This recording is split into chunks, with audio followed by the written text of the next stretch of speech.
안녕하세요. 전 이번에 좌장을 맡게 된 포스코 경영연구원의 김무장입니다. 반갑습니다. 반갑습니다. 나 반갑습니다. 예, 반갑습니다. 이번에 토지주택 부동산 세션에서 좌장을 맡게 된 김문상입니다. 이게 온라인으로 하다 보니까 약간 좀 애로사항이 있을 것 같은데요. 그래도 이제 일정대로 뭐 진행을 하겠습니다.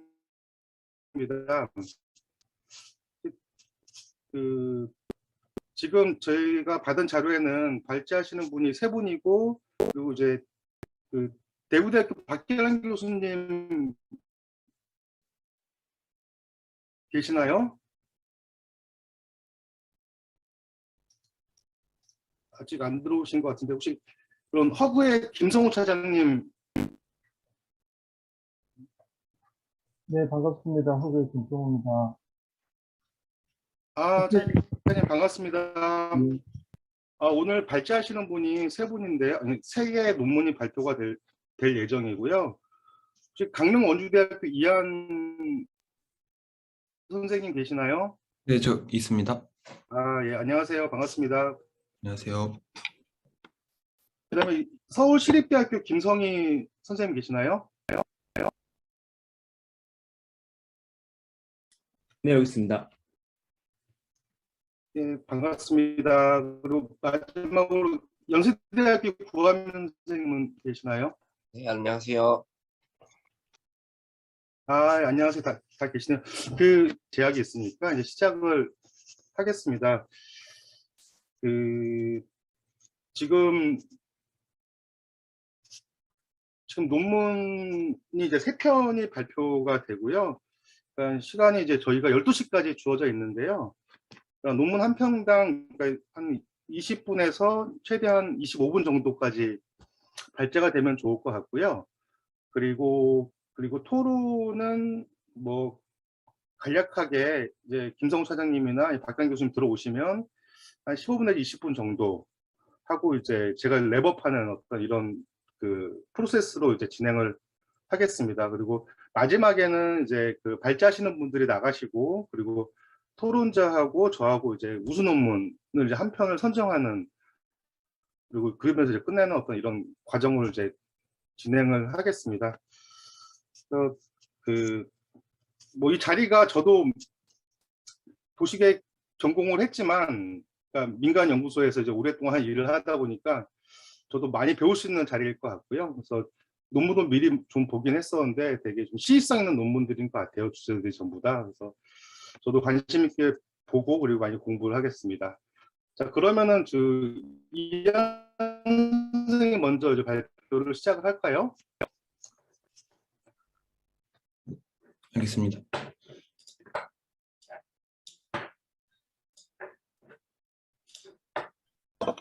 일단 제 PPT 자료 PDF로 전환한 거 채팅으로 공유 드리겠습니다. 참고하시면 좋을 것 같습니다.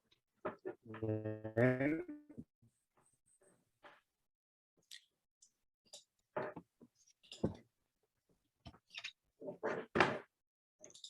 화면 잘 보이시나요? 네, 잘 보입니다. 예, 저도 잘 보입니다.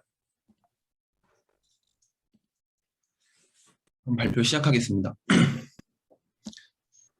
안녕하세요. 2022년 한국지역개발학회 충기학술대회 발표하게 된 강릉원주대학교 도시계획 부동산학과 이한입니다. 지방 중소도시에서 도시공원의 역할, 공원 특성과 단독주택 가격 간의 관계를 중심으로 주제로 발표 시작하겠습니다. 먼저 목차입니다. 첫 번째로 서론, 이론적 고찰, 연구의 설계 및 분석 방법, 그리고 분석 결과, 마지막으로 결론 순으로 발표하겠습니다. 먼저 서론입니다. 연구의 배경에 대해 말씀드리면 한정된 오픈 스페이스인 녹지 공간이 주는 효용은 여가활동, 도시경관 향상, 체육활동 등 다양합니다. 녹지 공간은 쾌적한 도시 환경을 조성하여 시민 삶의 질 향상에 중요한 역할을 합니다. 최근에는 주택이 도시공원이나 녹지 인근에 위치한 경우 숲세권이라고 표현하기도 합니다. 이처럼 도시공원과 같은 녹지 공간이 주거지 선택 의사결정에 있어서 중요한 역할을 함을 알 수 있습니다. 또한 도시계획의 과정에 있어서도 생활권별 녹지 비율을 정하고 녹지 공간의 입지와 주변 주거지의 관계를 고려하여 계획합니다. 기존 연구를 통해 녹지 공간이 도시민에게 다양한 긍정적 영향을 미치는 것을 확인할 수 있습니다. 하지만 대부분은 서울이나 수도권의 대도시를 대상으로 녹지 조망 가능성, 도시공원 접근성 등이 아파트 매매 가격에 미치는 효과를 분석하였습니다. 상대적으로 도시의 밀도가 높고 녹지가 부족한 대도시에서 시민들의 녹지에 대한 높은 선호는 예측 가능합니다. 또한 아파트의 경우 단지 내에 입주민들이 활용할 수 있는 녹지 공간이 잘 조성되어 있는 경우도 많아 아파트에서의 효과와 단독주택에서의 효과의 차이가 존재할 수 있습니다. 이에 본 연구에서는 국내 지방 중소도시를 대상으로 분석하고자 합니다. 외곽에 녹지도 많고 도시의 규모도 크지 않은 지방 소도시에서도 주거지 인근에 도시공원을 조성하는 것은 바람직한가? 라는 질문에서 연구를 시작하였고, 국내 중소도시를 대상으로 도시공원이 주택가격에 미치는 효과를 실증적으로 분석하는 것이 본 연구의 목적입니다. 또한 중소도시에서 일반적인 주택 유형인 단독주택을 대상으로 분석하고자 합니다. 다수의 기존 연구들은 수도권을 포함한 대도시를 분석했기 때문에 일반적인 주택 유형인 아파트를 대상으로 분석하였습니다. 중소도시의 경우 아파트는 도시 중심부에 밀집된 경향이 있으며 전체 주택 유형 중 상대적으로 비중이 낮습니다. 이에 본 연구에서는 단독주택을 대상으로 분석하고자 합니다. 또한 단위 면적당 주택 가격에 따라 도시공원까지 거리가 가격에 미치는 효과가 어떻게 다른지 추가적으로 분석하고자 합니다. 다음으로 이론적 고찰입니다. 도시공원과 주택 가격 간의 관계를 분석하기에 앞서 도시공원이 법적으로 어떻게 정의되고 있는지 검토하였습니다. 도시공원 및 녹지 등에 관한 법률 시행규칙 별표 3을 재구성한 표이며 다음과 같이 도시공원은 법적으로 구분하여 관리하고 있습니다. 여러 기존 연구를 통해 녹지 공간이 도시민에게 다양한 긍정적 영향을 미치는 것을 확인할 수 있었습니다. 하지만 대부분은 아파트를 대상으로 분석하였으며 서울을 포함한 대도시에서의 효과에 초점을 두었습니다. 본 연구에서는 기존 연구에서 나타난 녹지에 대한 선호가 지방 중소도시에서도 유사한 효과를 나타낼 것인지에 초점을 두고 있습니다. 이를 확인하기 위해 선행 연구 중 대도시의 아파트를 대상으로 녹지 공간 효과를 분석한 연구를 중점적으로 검토하여 본 연구의 결과와 비교하여 보고자 합니다.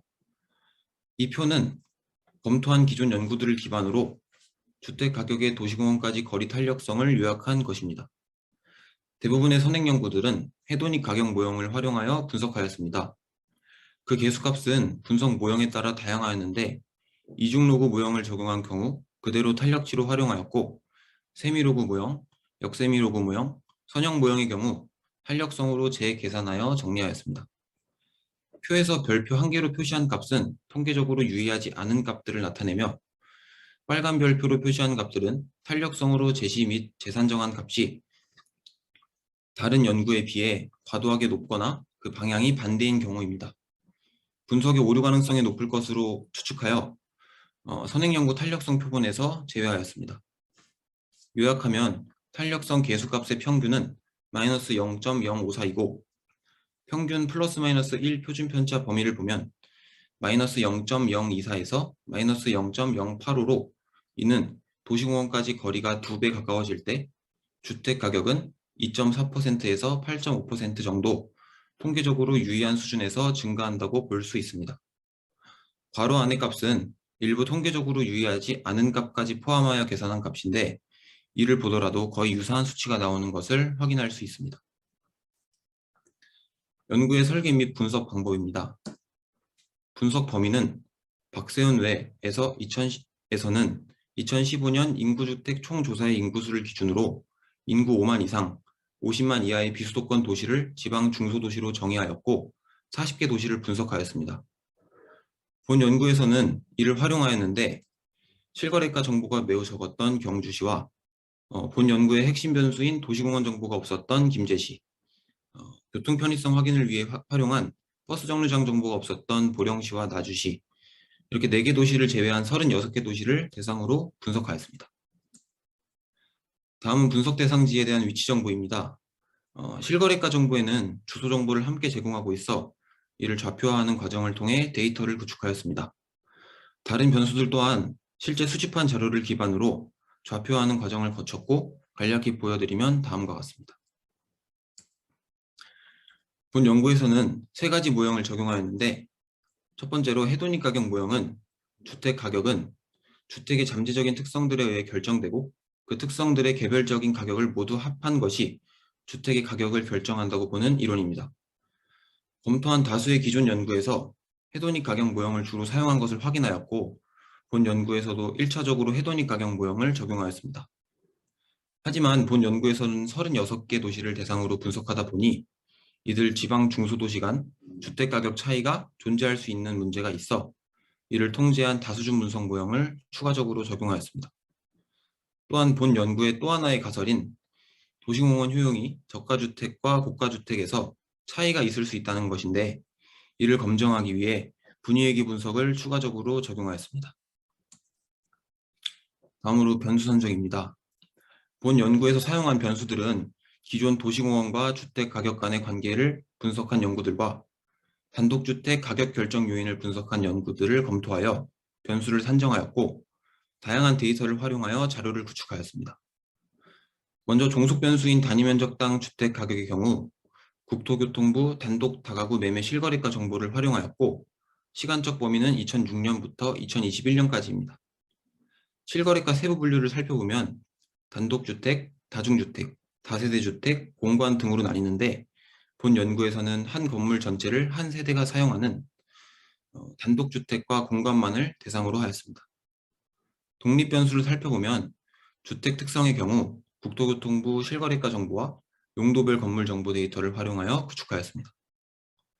본 연구의 핵심 변수인 도시공원 정보의 경우 전국 도시공원 정보 표준 데이터를 활용하여 구축하였으며, 다른 변수들 또한 여러 데이터를 수집하여 가공하는 과정을 거쳐 분석에 활용하였습니다.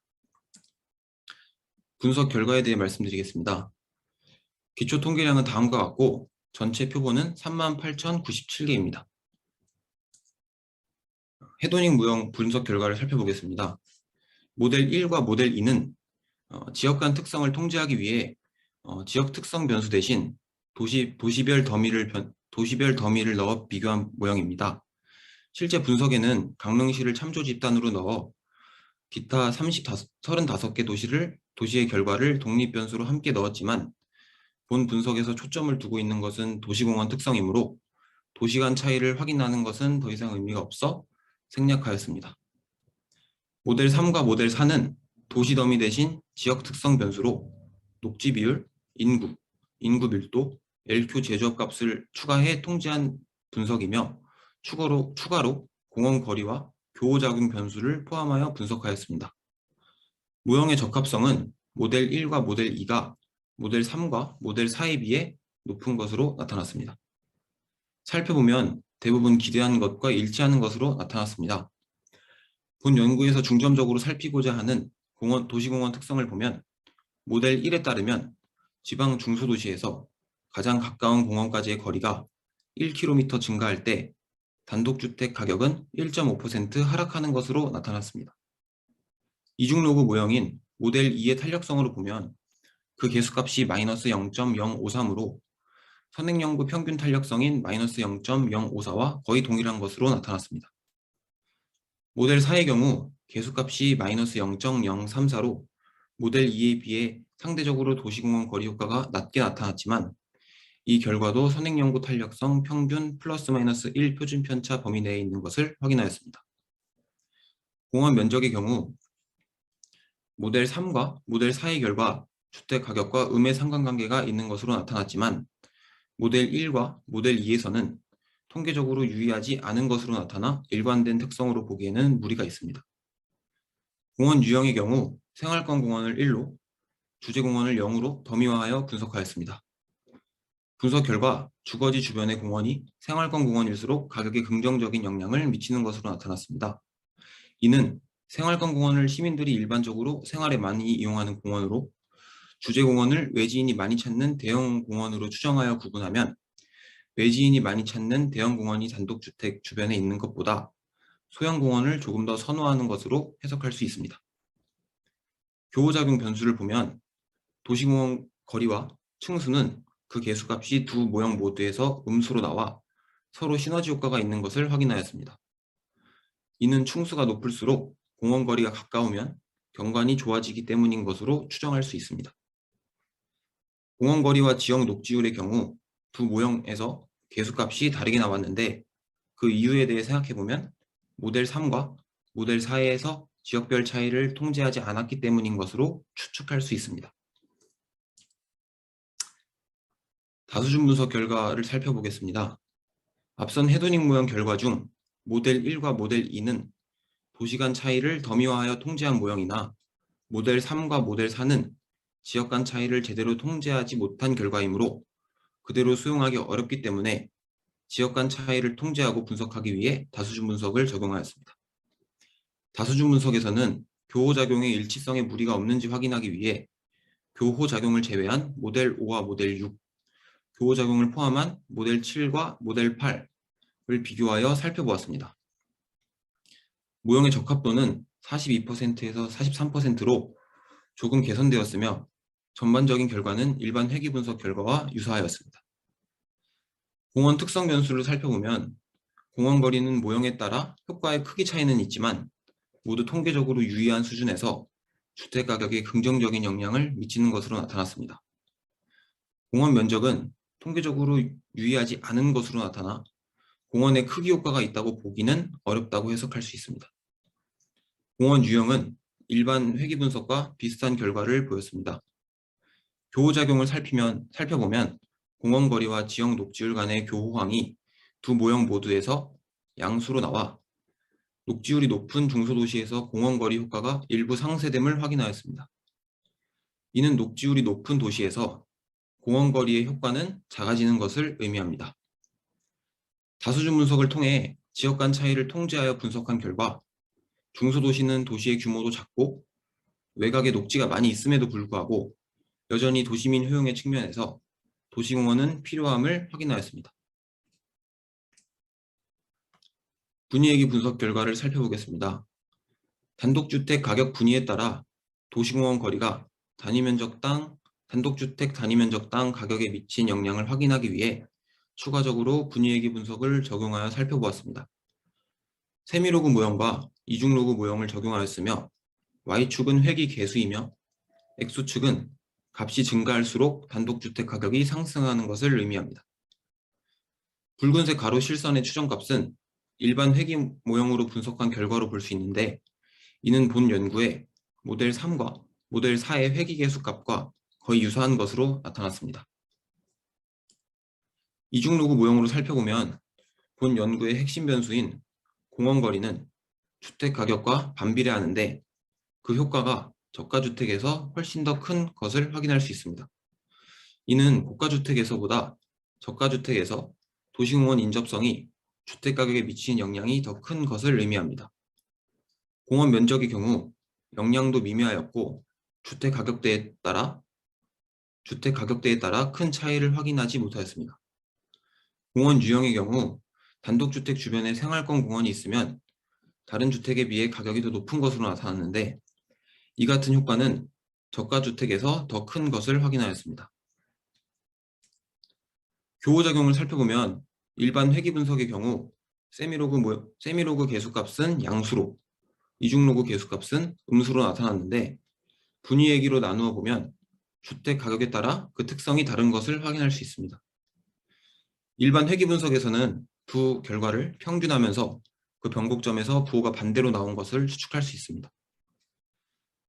저가주택은 녹지가 많은 중소도시에서 공원까지 인접성이 주택가격의 상승 효과가 큰 것으로 나타났고 고가주택의 경우 녹지가 많은 중소도시에서 도시공원 인접성은 오히려 가격을 더 끌어올리는 것으로 나타났는데 이를 해석하면 저가주택의 경우 생활형 도시공원을 원래 목적대로 일상생활에서 운동도 하고 산책도 하고 친목도 다지는 공간으로 활용하는데 주변에 녹지가 많이 있으면 이렇게 활용할 수 있는 공간이 많아져 도시공원 인접성이 크게 반영되지 않았기 때문인 것으로 추측할 수 있습니다.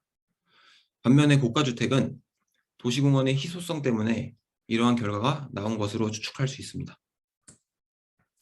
마지막으로 결론입니다. 본 연구는 지방 중소도시를 대상으로 도시공원이 단독주택 가격에 미치는 영향을 일반적인 회귀 분석 모형과 다수중 분석 모형, 분위회귀 분석을 활용하여 다각도로 검토한 실증 연구입니다. 결과를 요약하면 주거지 주변에 도시공원이 인접할수록 주택가격은 상승하는 것으로 나타났습니다. 이는 분석 모형에 관계없이 일관되게 통계적으로 유의한 수준에서 그 효과를 확인할 수 있었습니다. 기존 연구의 도시공원의 탄력성과 비교해 보더라도 뒤지지 않는 탄력성을 확인할 수 있었습니다. 이를 통해 지방 도시에서 도시공원의 조성은 중요하고 필요함을 시사할 수 있습니다. 또한 저가주택의 경우 고가주택에 비해 공원까지 인접성과 단위면적당 주택가격 간의 상관관계가 더 큰 것으로 나타났습니다. 도시 및 지역정책은 지역민 다수의 효용을 높일 수 있는 전략을 제시하는 것이 필요하지만 정책에 민감할 수 있는 상대적 약자를 우선적으로 배려하는 것이 필요합니다. 저가주택에 거주하는 지역민이 중요하게 여기는 도시공원은 지속적으로 공급되어야 할 필요가 있습니다. 또한 지역 녹지율과 도시공원을 보면 저가주택에서는 녹지가 많은 도시에서 도시공원 효용의 상쇄 효과가 유의미하게 큰 것으로 나타났고, 고가주택에서는 녹지가 많은 도시에서 도시공원이 인접하면 주택의 가치가 더 상승하는 것으로 나타났습니다. 이는 지역 녹지율과 도시공원 간에 저가주택에서는 대체 효과가, 고가주택에서는 보완 효과가 있다고 해석할 수 있습니다.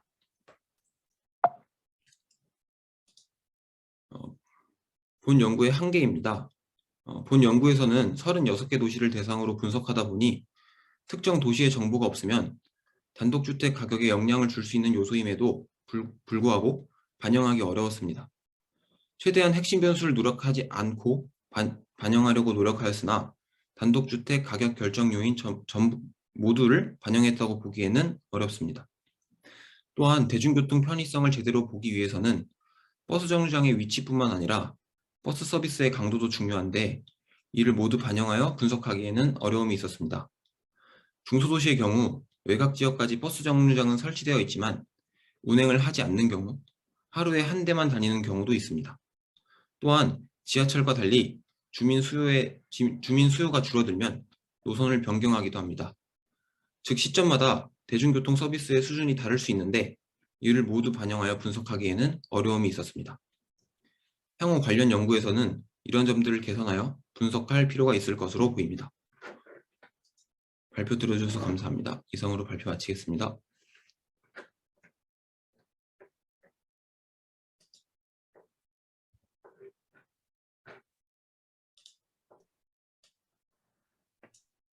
발표 잘 들었습니다. 되게 재밌는 논문이었던 것 같고요. 되게 방대한 자료를 분석하느라 고생이 많으셨을 것 같습니다.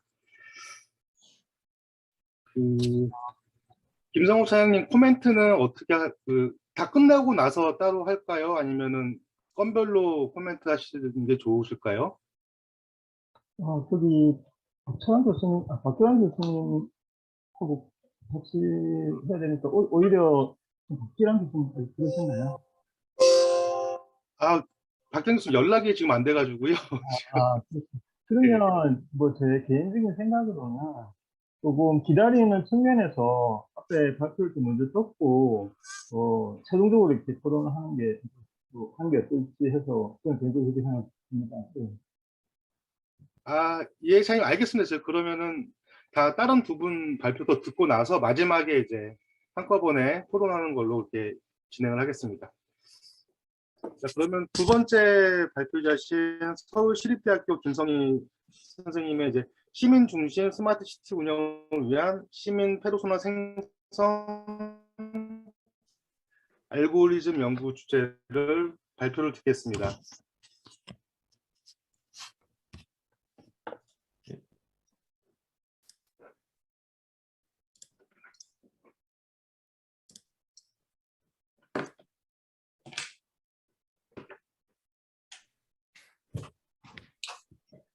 네, 소리 잘 들리시죠?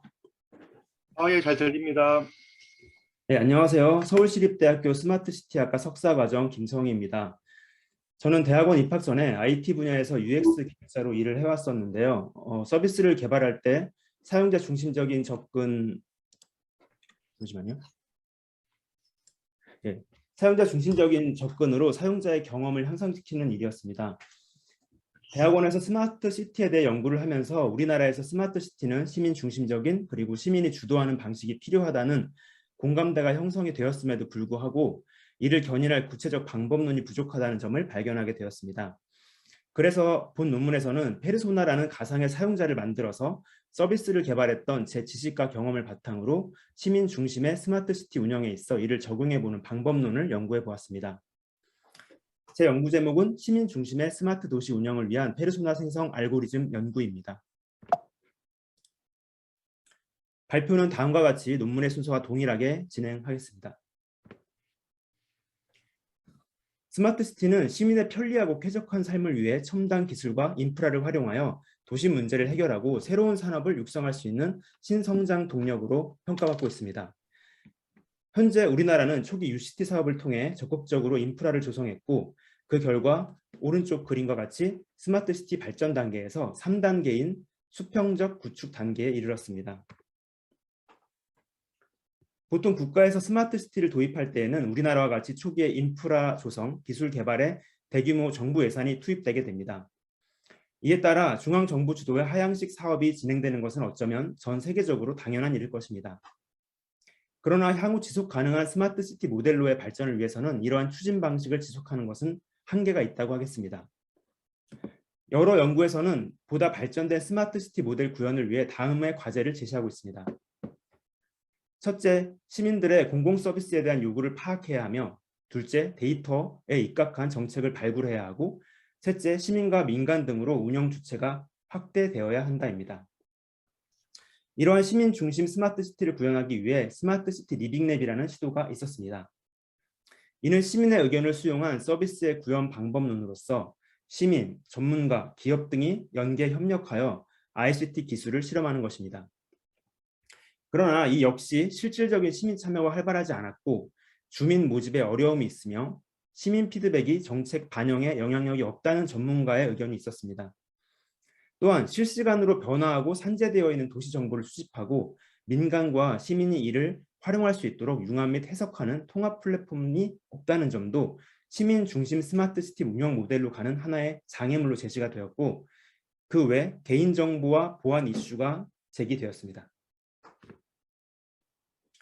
이러한 문제의식을 가지고 이 연구는 정부 주도의 하향식 스마트 시티 운영 방법을 극복하고 시민 중심 스마트 시티 운영을 위한 새로운 방법론을 연구하는 것을 목적으로 합니다.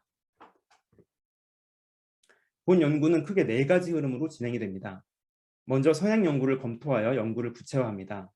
둘째, 분석에 필요한 데이터들을 도출하고 알고리즘 순서도를 작성합니다. 셋째, 데이터 가공과 분석을 통해 알고리즘이 실제 가동될 수 있도록 합니다. 마지막으로 분석 결과를 시각화하고 해석해서 이에 대한 시사점을 도출합니다. 연구의 공간적 범위는 서울시 블록 단위로 이는 개인정보 이슈가 발생하지 않는 현존하는 가장 최소 단위라고 밝혀져 있습니다. 시간적 범위는 2019년 2분기로 한정하였습니다. 스마트 시티의 개념은 국가별 여건에 따라 다르게 정의되고 있으나 공통적으로는 UCT와 같이 기술 도입을 핵심 과제로 삼고 적극적인 공공투자를 통한 인프라 개발이 이루어집니다. 보통 통신망이나 방범, 방제에 초점을 두고 신도시 개발 시에 사용되는 특징이 있습니다. 이후 여러 연구가 활성화되면서 스마트 시티의 개념이 정립되었고 인프라와 기술 중심 스마트 시티가 시민 체감도가 낮고 지속 가능하지 않다는 점이 제시됨에 따라 이를 극복하려는 방안들이 제시되기도 했습니다. 이때 정책 패러다임 역시 시민 참여, 시민 중심으로 변화하게 됩니다. 현재는 시민의 삶의 질과 지속 가능성을 위해 플랫폼으로서의 도시로 발전해야 한다는 주장이 제기되고 있으며 이를 실현하기 위한 리빙랩 등의 방법론이 수행되고 있습니다. 우리나라는 스마트 시티에 대해 다음 표와 같이 정의하고 있는데요. 이러한 연구와 정의들을 종합하여 본 연구에서는 스마트 시티를 시민이 중심이 되는 스마트 시티 운영을 위해 첨단 기술을 활용하여 도시 경쟁력과 시민의 삶의 질을 높이는 것을 목적으로 하는 지속 가능한 도시라고 정의하였습니다. 앞서 시민 중심 스마트 시티를 조성하기 위해 스마트 시티 리빙랩이 도입되었다고 말씀드렸는데요. 이 스마트 시티 리빙랩이란 지역사회 커뮤니티에서 공공, 민간, 시민이 협력하여 일상생활의 문제를 해결하는 사용자 참여형 개방 혁신 플랫폼입니다. 그러나 여러 한계점이 제시되고 있는데 사업의 지속 가능한 운영 여부가 불투명하고 리빙랩 결과가 실제로 이루어지기 어려운 경우가 많으며 평가와 전문성에 대한 측면이 구체적이지 않고 시민들의 참여가 적다고 합니다.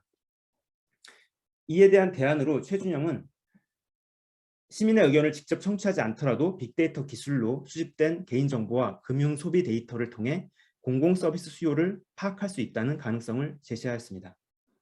이에 따라 본 연구에서는 빅데이터의 과학적 분석과 활용을 통해 스마트 시티 운영에 시민 의견을 반영하는 방법론에 대해 고민해 보았습니다.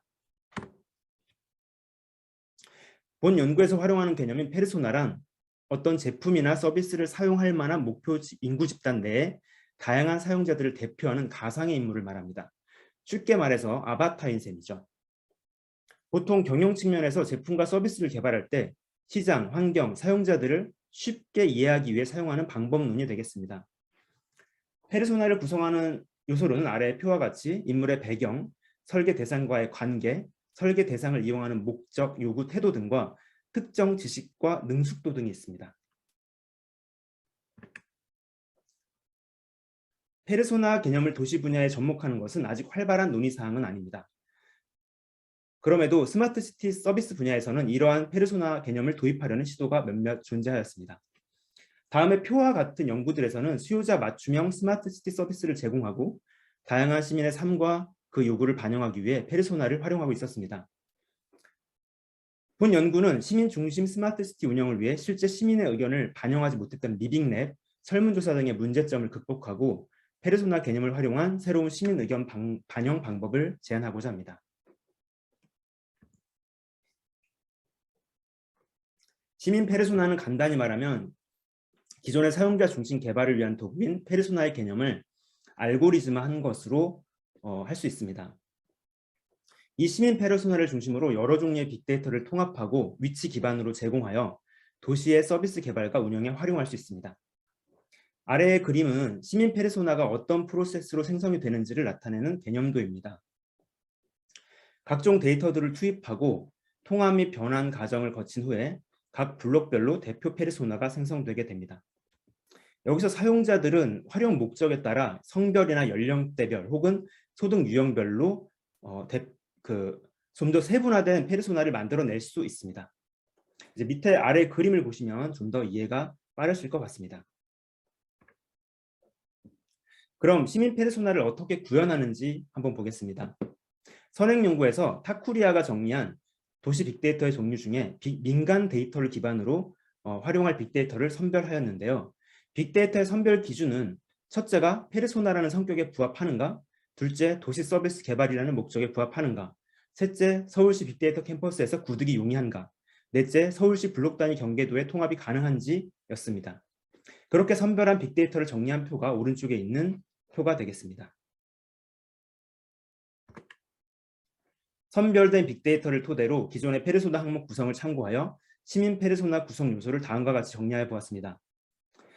먼저 페르소나가 하나의 인격체로서 느껴지게 하는 인물 사진이나 이름, 성별, 연령과 같은 인물적 배경을 비롯해서 시민들의 경제 상황과 라이프 스타일을 알 수 있는 금융, 주거, 소비활동 등의 항목이 있고요. 그리고 이번 연구에서는 구현을 하지 못했지만 지역 현안에 대한 시민의 성향을 알 수 있는 전자투표 결과 데이터도 포함을 하였습니다. 다음은 시민 페르소나를 생성하는 시스템을 도식화해 보았는데요. 먼저 활용 데이터는 서울특별시 빅데이터 캠퍼스에서 제공하는 데이터와 시스템을 활용하였습니다. 수집과 가공 과정에서 공간 빅데이터인 블록 단위 지역 경계도 파일을 제가 사용하는 분석 소프트웨어 요구사항에 맞게 재가공하였고 인구 통계, 금융 데이터와 각종 지수화된 데이터를 공간 데이터를 기반으로 통합하였습니다. 그렇게 위치 기반으로 시민 페르소나를 생성할 수 있었고 일정 기간 동안 흐름을 보이는 그런 지표 같은 경우는 시계열 기반 분석을 추가적으로 진행할 수 있었습니다. 이렇게 생성된 시민 페르소나는 대시보드 형태로 시각화하여 민간 기업이나 일반 시민들 누구나 이용할 수 있는 플랫폼상에서 오픈이 되게 됩니다. 참고로 데이터 통합 및 분석 작업과 결과물 공유에 대한 테스트는 비즈니스 인텔리전스 솔루션인 태블로를 활용하였습니다. 이 화면은 사용자가 분석 플랫폼에 접속했다고 가정을 하고 어떤 데이터로 어떤 순서를 통해서 시민 페르소나를 생성해서 보여줄지를 나타낸 순서도입니다. 여러 빅데이터로부터 시민 페르소나를 생성하기 위해서는 서로 다른 데이터를 위치 기반으로 통합하는 작업이 필요한데요. 본 연구에서 활용하는 공간 데이터가 블록코드라는 필드를 가지고 있었고 그 외에 활용하는 다른 빅데이터 셋들도 모두 블록코드라는 필드를 가지고 있었기 때문에 블록코드를 키값으로 하여 각 데이터셋을 호출하는 것으로 그렇게 작성을 하였습니다. 데이터를 통합하는 방식은 크게 세 가지가 있는데 조인, 유니온, 연결 이렇게 세 가지가 있습니다. 조인과 유니온 방식은 데이터 테이블 구조가 일치해야만 가능한 방식이라 이 연구에서의 시민 페르소나처럼 다양한 형태의 빅데이터를 통합해야 하는 경우에는 적합하지 않다고 판단을 하고요. 그래서 개별 데이터 테이블 내용은 유지한 채 논리적 계층에서만 연결하고 각각의 데이터셋에서 필요한 필드만 이와 같이 따로 불러와서 사용하는 방식을 채택하였습니다. 그림의 순서도 위쪽에 있는 내용들이 바로 그 내용을 방금 말씀드린 내용을 표현을 한 것이고요. 그리고 이제 대부분의 데이터들은 사실 사회 경제적인 관점에서 축적이 된 데이터다 보니까 그것들을 시민의 특성을 나타내는 정보로 변환하기 위해서는 수치 데이터를 이미지나 문자로 변환하거나 그리고 이제 높은 비율을 보이는 속성을 해당 블록의 페르소나의 대표 속성으로 표시하는 등의 가공 과정을 거쳤습니다.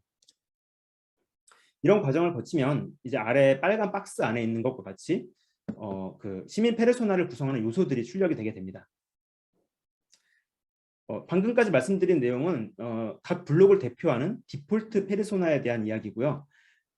매개 변수 설정을 추가적으로 해서 좀 더 세분화된 페르소나를 만들어낼 수 있도록 하였는데 그 부분은 다음에 이어질 분석 결과 파트에서 설명을 드리도록 하겠습니다.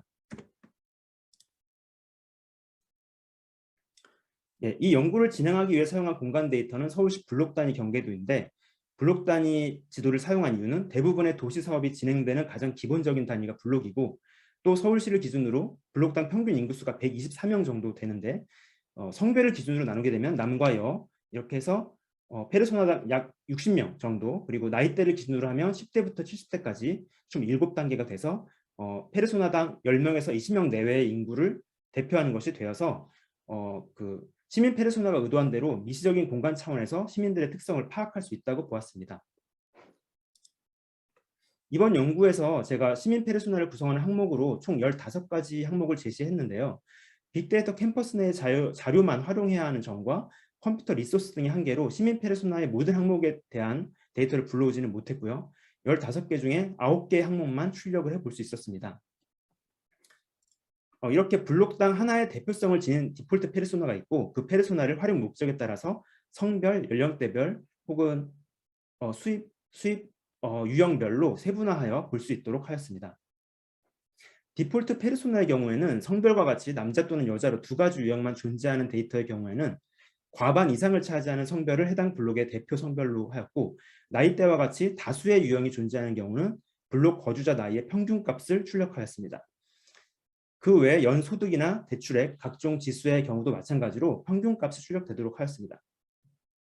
그러나 일반적으로 도시 인구의 남녀 비율이라는 게 거의 대등하고 연령대 역시 대체로 다양하게 분포하는 특성을 고려해서 추가적인 매개 변수 설정을 통하여 세부 유형별로도 페르소나를 생성할 수 있도록 했습니다. 다음 화면이 이제 나이대별, 성별로 매개 변수를 제가 설정을 했던 화면인데요. 이와 같이 유형별로 매개 변수를 설정을 해놓으면 사용자는 웹상에 접속해서 원하는 유형에 해당하는 페르소나를 생성해서 볼 수 있게 됩니다. 지금 보시는 화면이 웹상에서 누구나 접속해서 볼 수 있는 대시보드 화면 예시입니다. 40대 남자로 조건값을 설정해서 시민 페르소나를 추출해 본 것입니다. 왼쪽 지도 화면은 블록별 페르소나 항목을 이제 표시한 것이고요. 오른쪽은 시간을 축으로 축적된 데이터의 경우에는 시계열로 추세나 예측을 할 수 있다는 것을 보여주고 있습니다. 이와 같이 원 데이터에 대한 노출 없이 재가공된 형태로 정보를 제공하고 세분화 수준을 아예 옵션 형태로 제한을 하면 원 데이터를 민간에 오픈했을 때 발생할 수 있는 보안상의 리스크를 어느 정도는 상쇄시킬 수 있습니다.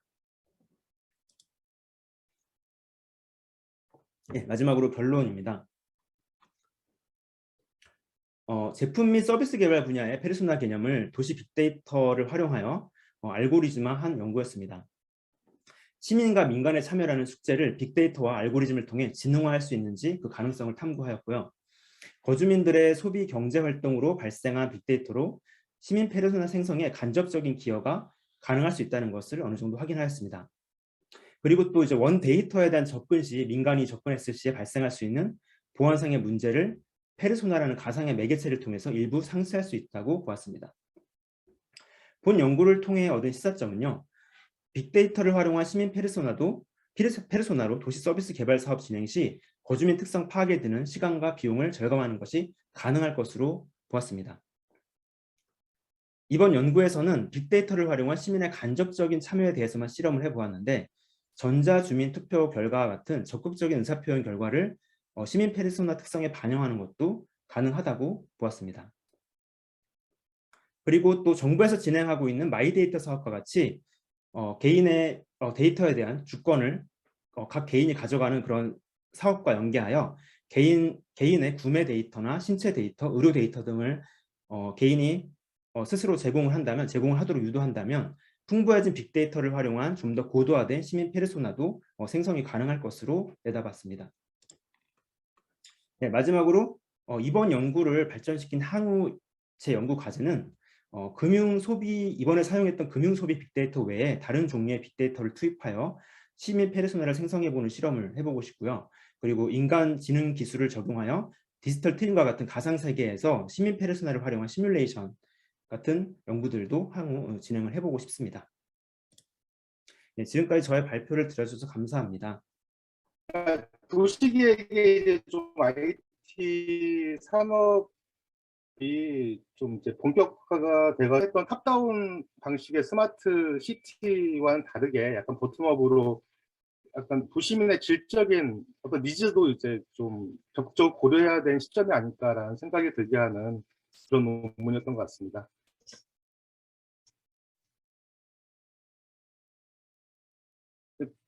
박기랑 교수님 들어오신 것 같은데, 교수님 안녕하세요.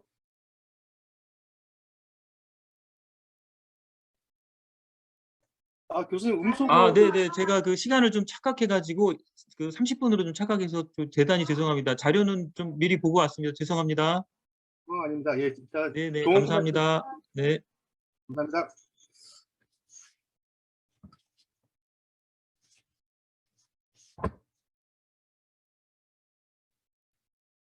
발표자분들께서 시간을 잘 맞춰주셔가지고요. 이제 뭐 아직 시간적인 여유는 좀 있는 것 같고요. 일단 마지막 논문은 연세대학교의 구한민 선생님의 저소득층을 위한 공공임대주택 공급 확대 필요에 대한 이제 발제를 듣겠습니다.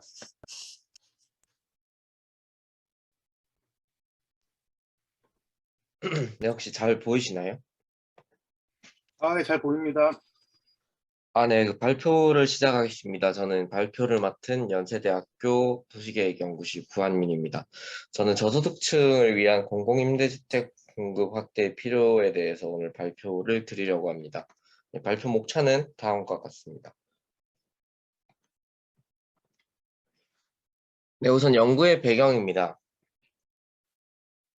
우리나라의 저소득층 주거 보조는 두 가지 방식이 있는데 크게 이제 금전적인 측면에서 전세 자금을 저리에 대출하거나 월세를 일부 지원하는 수요자 측면의 보조가 있고, 그리고 이제 정부 지자체에서 임대주택을 건설하거나 매입해서 직접 제공을 하는 공공임대주택 공급의 형태가 주거 보조로 있습니다. 우선 수요자 측면의 보조 중에서 이 최하위층을 대상으로 하는 주거급여 같은 경우에는 이 소득이나 주거 형태, 주거비 부담 수준 등을 종합적으로 고려해서 저소득층의 주거비를 직접적으로 지원하는 프로그램입니다.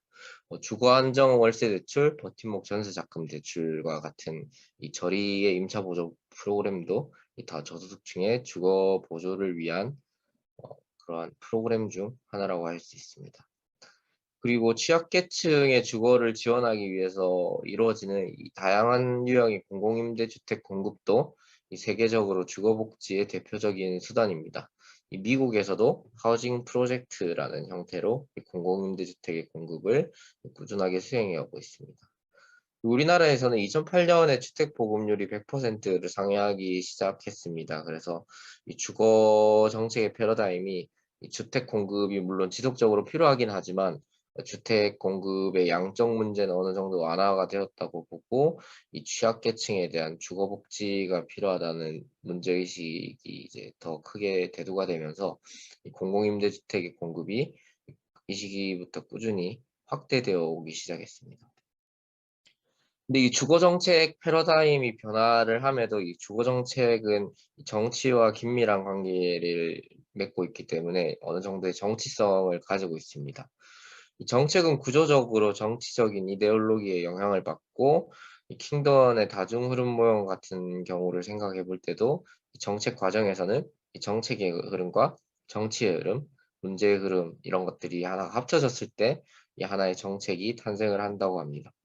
그래서 이 주거 정책은 특히나 이 정치적 이데올로기의 영향을 크게 받기 때문에 이 정치의 흐름과 불가분의 관계에 있다고 할 수 있습니다. 특히 우리나라에서는 행정부의 정책 기조가 이 주거 정책의 방향을 결정을 하고 있고 또 가계 자산의 구조적 특징상 부동산 자산이 굉장히 가계 자산의 많은 부분을 차지하고 있기 때문에 이 주거 정책이라는 것이 뭐 공급이든 주거 복지이든 이 국민 초미의 관심사가 되고 있습니다. 그래서 우리나라 주거 정책은 파급 효과가 매우 크기 때문에 그 어느 정책보다 정교하게 형성돼야 되고 이 정책의 집행 후에는 이 적절한 평가를 통한 환류가 필요합니다. 이를 위해서는 무엇보다 정책 과정의 중심에 이 정책 철학이 공고하게 자리 잡아야 되고 이 정책 철학에 기반한 주거 정책이 시행되려면 이 치열한 논쟁이 필수적이라고 할 수 있겠습니다. 우리나라에서 주거 정책에 대한 특히 공공임대주택에 대한 토론을 활발하게 이루어지고 있지 않은 편입니다. 외국에 비해서. 근데 이제 다만 뭐 휴거, 엘거라는 그 용어를 들어보셨는지 모르겠는데 이 공공임대주택 거주민에 대한 혐오 표현이 등장한다거나 공공임대주택 건설에 대한 님비 현상 같은 이 사회적 문제들이 대두하고 있을 뿐입니다. 이 문제는 일부 정치권에서 이루어지는 공공임대주택과 관련한 논쟁 역시 이 공급 확대가 좋은지 나쁜지 하는 언쟁 수준에 그치고 있다는 점이 이 우리나라 주거정책 수단으로서의 이 공공임대주택 공급에 대한 철학의 빈곤이 드러나는 지점이라고 할 수 있겠습니다. 반면에 공공임대주택을 이제 일찍 도입해왔던 서구에서는 이 역사적으로 이 자녀적 복지 정책의 일환이냐, 제도적 복지 정책의 일환이냐라는 이 이념적 논쟁 속에서 공공임대주택을 이해하고 이들 공급을 정책 대안의 일환으로 정교화해왔습니다.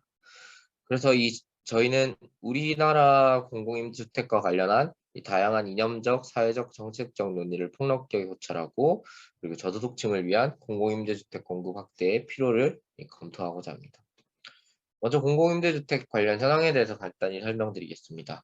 이 공공임대주택이라는 용어가 국가마다 세부적인 정의의 차이는 있지만 이 공공주택은 공공분양주택과 공공임대주택으로 나눠지는데 어쨌든 이 분양이든 임대든 우리나라에서는 법률상 공공주택이라는 용어를 사용하고 있습니다. 특히 공공주택의 경우에는 공공주택이 충분하지 않은 경우에는 공공임대주택이 먼저 활성화가 되는 게 일반적입니다. 그래서 공공임대주택은 저소득층, 무주택자, 도시 영세민 같이 이 주택 소요, 하우징 니즈, 하우징 주택 수요가 아니라 주택 소요, 구매력이 없는 주택 소요에 부응해서 배분적인 형평성을 달성하는 것이 목표입니다.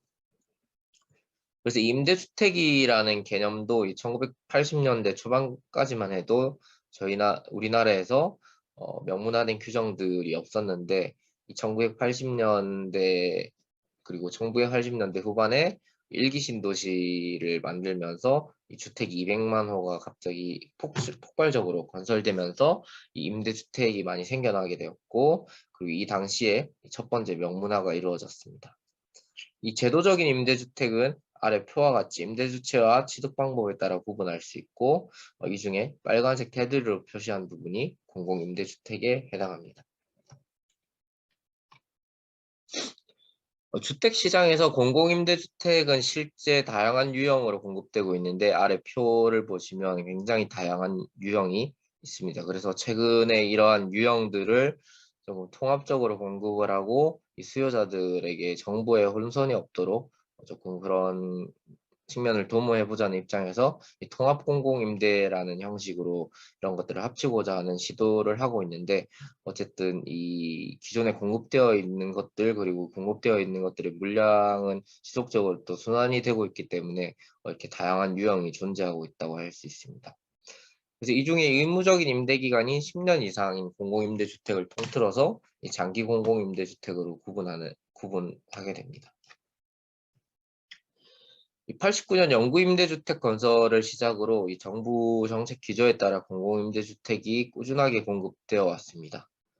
김대중 노무현 정부에서는 국민임대주택, 이명박 정부에서는 보금자리주택, 박근혜 정부에서는 행복주택을 공급해서 이 정책의 상징성을 부각하기도 했습니다. 문재인 정부에서는 이 공공임대주택을 조금 의지 있게 추진을 했었는데 공공임대주택 200만 호 시대를 연다는 슬로건 아래 굉장히 의지 있게 추진을 했었고 물론 이런 정책의 방향성과 실효성에 대한 비판이 적지는 않지만 이 정치적 입장과는 무관하게 공공임대주택의 공급 확대는 이루어졌어야 하는 것이라고 생각을 합니다. 이번에 정책 기조가 다소 반대되는 윤석열 정부 역시 문재인 정부에서와 거의 비슷한 수준으로 공공임대주택 연평균 10만 호를 공급하겠다고 공언을 하기도 하였습니다. 네, 국내 공급 현황입니다. 일반적으로 주거 안정성의 측면에서 공공임대주택 관련 성과는 장기 공공임대주택의 공급과 관련한 지표로 평가를 하게 됩니다. 아까 전에 제가 장기 공공임대주택의 경우 10년 이상이 의무임대 기간이라고 말씀을 드렸는데 그 이하의 단기 공공임대주택의 경우에는 주거 안정성의 측면에서 공공임대주택과 관련한 성과를 평가하기에 조금 부적절할 수 있기 때문에 세계적으로 글로벌 스탠다드는 장기 공공임대주택의 공급과 관련된 지표로 평가를 하게 됩니다. 그래서 이것 가지고 평가를 해봤을 때는 우리나라에서는 약 170만 호, 그리고 재고율은 8%. 재고율이라는 게 전체 임대주택 중에서 이 장기 공공임대주택이 차지하는 비율을 의미를 합니다. 그래서 2015년 정도까지만 해도 5%, 6% 수준에 머물렀는데 지금은 8% 수준에 이렇게 올라 있고 OECD 평균 수준인데다가 OECD 9위에 해당하는 수치라고 보시면 되겠습니다. 2008년부터 본격적으로 확대되기 시작한 장기 공공임대주택의 공급이 이명박 정부, 박근혜 정부에서도 평균적으로 약 10만 호씩 꾸준히 상승해 왔습니다. 그리고 문재인 정부에서는 연평균 약 14만 호로 한 3, 4만 호 정도 추가적으로 증가한 측면이 있습니다. 근데 이게 승인 실적이 아니고 주택은 이제 공급을 하겠다는 계획을 하고 난 뒤부터 실제 공급에까지는 시차가 조금 존재하기 때문에 이러한 주택의 공급 실적들이 각 정부의 오롯한 실적이라고 보기는 어려운 측면도 있습니다. 그래서 사업계획 승인 기준의 건설 실적을 살펴보면 2012년부터 18년까지는 이렇게 3만 호에 머무르던 수치가 19년과 20년 들어서는 사업계획 승인 기준으로 약 13만 호를 공급할 계획들을 가지고 있기 때문에 이런 것들이 이제 시차를 두고 지금 공급이 된다고 치면 향후 수년간 공공임대주택이 어느 정도는 안정적으로 공급될 것임을 예측할 수 있습니다. 국내 투자 현황도 조금 살펴보겠습니다. 우리나라의 GDP 대비 공공임대 투자 비중은 0.53%로 OECD 조사에서 이 조사에 응한 회원국 중에서는 가장 높은 수준이라고 할 수 있습니다. 우리나라보다 비중이 낮은 나라들이 오스트리아, 호주, 뉴질랜드, 미국 등이 있었습니다. 이런 것이 아무래도 저희가 주거복지 패러다임도 변화를 해왔고 그리고 우리나라가 공공임대주택의 공급 확대를 주거정책의 주요한 목표로 설정을 하고 다양한 주택도시 기금이라든지 개별적인 국가지자체의 재정을 활용해서 공급하고 있기 때문으로 판단이 됩니다. 근데 이제 조금 다른 점이 있다면 GDP 대비 공공임대주택 투자 비중 같은 경우에는 공공의 측면에서 오롯이 공공임대주택을 건설하고 매입을 해서 지원을 하는 것을 의미를 합니다. 근데 이제 우리나라 같은 경우에는 국가 지자체의 비중이 더 크다는 점도 사실 반영이 되어 있습니다. 오스트리아나 뭐 노르웨이, 프랑스 이런 곳들은 저희보다 공공임대주택의 재고율이 높은데도 이렇게 GDP 투자 비중이 낮냐 이렇게 생각을 할 수도 있는데, 이 덴마크, 노르웨이, 프랑스 같은 곳은 비영리 조직이나 주택조합의 비중이 큽니다. 그리고 독일이나 미국 같은 경우에는 이 개인이나 영리 조직들이 이 공공임대주택의 그 사업성 모델을 보고 투자를 하기도 하기 때문에 이들의 비중이 크다고 할 수 있습니다. 특히 이 공공임대주택을 이 소셜하우징 측면에서 인식하는 이 북유럽 국가, 저희 보통 주거복지 선진국이라고 얘기하는 이 북유럽 국가에서는 별도의 정부 재정 없이도 부담 가능한 주택의 측면에서 어포더블 하우징을 충분히 공급하고 있습니다. 그다음 공공임대주택을 둘러싼 논쟁입니다. 물론 저희가 앞서 말씀드린 대로 이 OECD 국가들, 북유럽 국가들은 이 주거복지 선진국이라고 말씀드렸는데, 우리나라 같은 경우에는 저부담 저복지 사회에 해당하기 때문에 이 주거 정책을, 특히 공공임대주택에 대한 공급을 이 고부담 고복지 사회에 해당하는 북유럽 국가와 단순하게 비교하기는 어려운 점이 있습니다. 그리고 또 공공임대주택 공급에 대한 사회적 합의가 이루어지지 않은 측면도 있습니다. 아까 말씀드렸듯이 공공임대주택에 대한 일반적인 사회적 혐오나 편견이 있다거나, 그리고 이 공공임대주택이 자신의 주거지 주변에 입지하는 것에 대한 님비 현상 이런 것들이 있는 것이 이러한 사회적 합의가 이루어지지 않았다는 점을 방증하는 것이기 때문에, 이러한 공급 확대가 곧 주거 정책의 성과는 아닐 수도 있다라고 보는 입장도 있습니다. 어쨌든 주거 정책의 궁극적인 목표는 이 사회적 취약계층의 주거 불안정을 해소함으로써 이 모든 사회 구성원이 적절한 주거를 영위할 수 있게 하는 것입니다. 이 주거 정책이 다양한 방식으로도 구분할 수 있는데, 크게 자가 보유 장려와 임차 지원 확대로도 구분이 가능합니다. 이 전자가 박근혜 정부에서 빚내서 집 사라는 정책이 자가 보유 장려 정책이었다면, 이 후자의 경우에는 이 문재인 정부에서 아까 슬로건으로 말씀드렸던 이 누구나 살고 싶은 공공임대주택을 확대하겠다, 이런 것들이 임차 지원 확대 주거 정책이라고 할 수 있겠습니다. 최근에 여러 국내의 실증적인 연구들이 이 자가 보유 장려가 효과적인가, 임차 지원 확대가 효과적인가에 대한 상반된 결과를 놓고 있기 때문에 어느 한쪽이 절대적인 진리라고는 볼 수 없고, 이 주거 정책의 방향은 이 해당 정부의 정책적 기조에 따라 다양하게 설정이 되었습니다. 이 자가 보유를 장려하는 입장에서는 자가를 보유하는 행위 자체가 이 자산 축적에 기여한다는 자산 증대 효과를 주목을 하고 있습니다. 근데 자산 증대 효과가 이 일반적으로는 고소득층이나 중산층에만 나타나고 저소득층에게는 유사한 효과가 나타나지 않을 수 있다라는 논란이 예전에 있었는데, 최근에는 패널 분석을 통해서 이를 자가 보유의 자산 증대 효과가 저소득층에게 나타난다는 것을 확인해서 저소득층에 있어서도 자가 보유를 장려하는 정책이 하나의 유효한 정책적 대안이 될 수 있음을 시사한 바도 있습니다. 반면에 임차 지원을 선호하는 입장에서는 주거복지 선진국이라고 불리는 북유럽 사회주의 국가와 같이 잔여적 복지 정책이 아닌 제도적 복지 정책의 틀 안에서 공공임대주택의 공급 확대가 이루어져야 한다고 주장을 하는 것입니다. 그래서 잔여적 복지 정책과 제도적 복지 정책을 간단하게 설명을 드리면, 잔여적 복지 정책 같은 경우에는 저희가 복지를 할 때 조금 선별적인 복지를 하는 측면에 가깝다고 생각을 하시면 되겠고, 제도적 복지 정책 같은 경우에는 보편적 복지를 지향을 한다고 보시면 되겠습니다. 그래서 이걸 공공임대주택 정책에 조금 대입을 해보게 되면, 잔여적 복지 정책 같은 경우에는 이 저소득층에 초점을 맞춘 공공임대주택을 공급을 해서 진짜 우리가 주거급여 이런 것들을 지원하더라도 스스로 이 주거 안정성을 찾을 수 없는 그런 최하위 계층들한테 공공임대주택을 공급해야 된다는 것이 잔여적 복지 정책의 입장이고, 제도적 복지 정책 같은 경우에는 그런 것들이 가져오는 사회적 부정적인 효과들이 굉장히 많이 존재하기 때문에 그런 것들 공공임대주택의 중립성을 확보해서 중산층에게도 공공임대주택을 확보를 해야 된다, 이런 입장이 제도적 복지 정책입니다.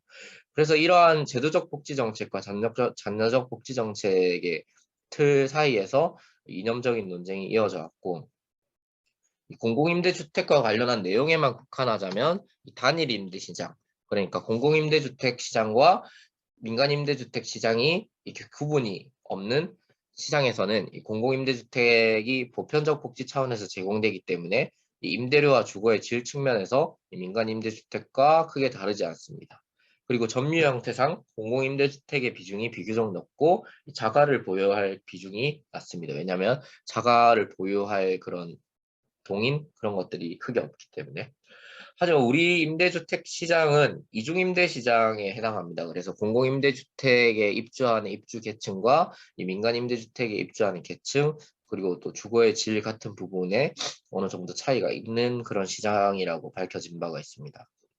그래서 이 구조적으로 공공임대주택에 대한 혐오나 님비 현상 같은 것들이 사회적 이슈로 대두되는 것이 이상한 일이 아니고 공공임대주택 공급의 확대에 대한 사회적 합의 역시 이루어지기 어려웠을 것이라고 판단이 됩니다.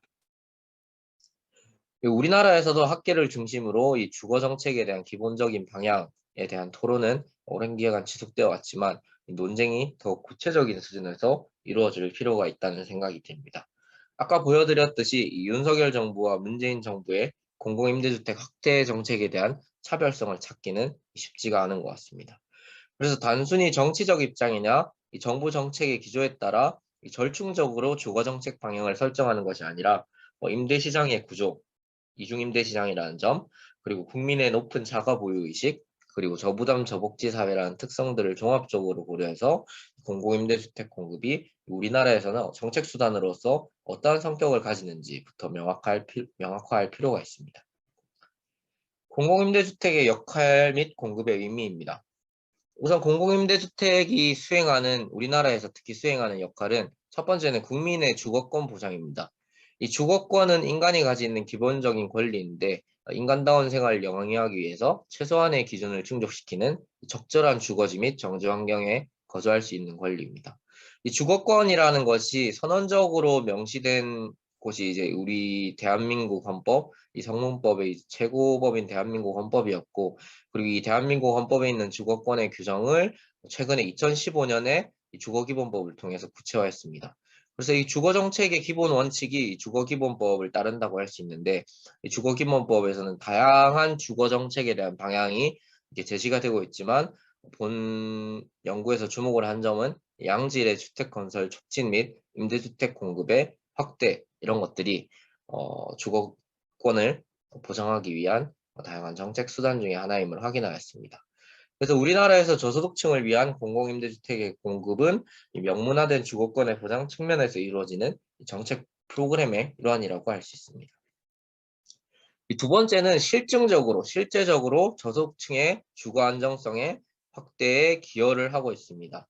공공임대주택은 아시다시피 공공의 지원이 있기 때문에 이 민간임대주택보다 상대적으로 저렴한 임대료로 주거비의 부담을 덜고 그리고 소득 재분배 효과를 통해서 저소득층의 주거 복지에 기여를 하고 있습니다.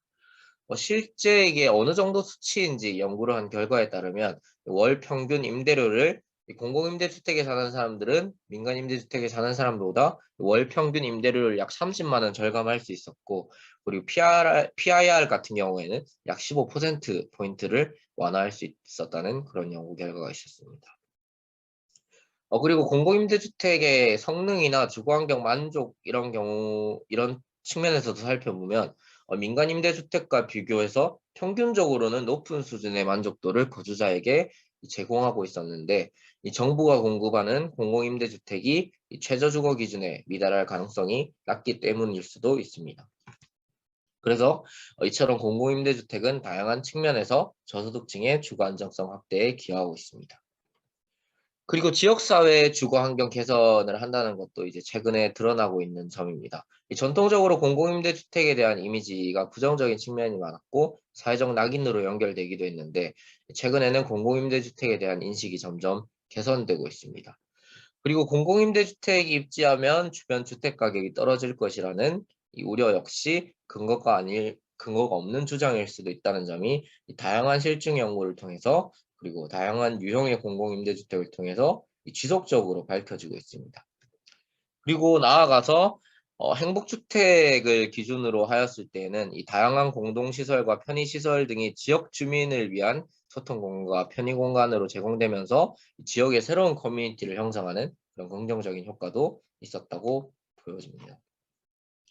그래서 마지막으로 이러한 이론적인 그리고 사회적인 이 배경들을 살펴보면서 이 우리나라에서 이 저소득층을 위한 공공임대주택이 왜 더 확대되어야 되는지를 마지막으로 설명드리고 마치도록 하겠습니다. 첫 번째로 공공임대주택은 우리나라에서 저소득층의 주거복지 향상을 위한 기초적인 정책 수단입니다. 장기 공공임대주택 재고율이 OECD 평균은 8%에 달하게 됐지만 이 주택이라는 것은 성능과 효용이 지속적으로 감소하고 그리고 내구 현안이 도래하면 멸실하게 되기 때문에 이 재고율의 충분성과 별개로 이 지속적인 공급이 필요합니다. 그리고 이 대부분 공공임대주택이 지금 LH, SH와 같은 공기업이 공급을 전적으로 맡고 있기 때문에 재무적인 부담이 큰 상태입니다. 그래서 이 주거복지 역시 아까 말씀드린 대한민국 헌법 그리고 주거기본권에서 보장을 하고 있는 이 국가의 기본적인 주거정책, 복지정책의 일환이기 때문에 이 중앙정부에서도 이 재원을 적극적으로 투입해서 이 저소득층에 초점을 맞춘 공공임대주택의 공급책을 마련할 필요가 있겠습니다. 하지만 공공임대주택이라고 해서 모든 물량이 공공주도로 이루어질 필요가 없습니다. 아까 OECD의 해외 사례에서도 보셨듯이 저희가 재고율은 8, 9위임에 반해서 GDP 대비 투자 비중은 1위를 하는 것을 볼 수 있었습니다. 이런 것들이 아까 말씀드린 대로 공공이 너무 전적인 그런 재무적인 부담에 짐을 지고 있기 때문에 이런 것들은 조금 지속적이지 않은 사업 구조 그리고 정책 구조라고 할 수 있습니다.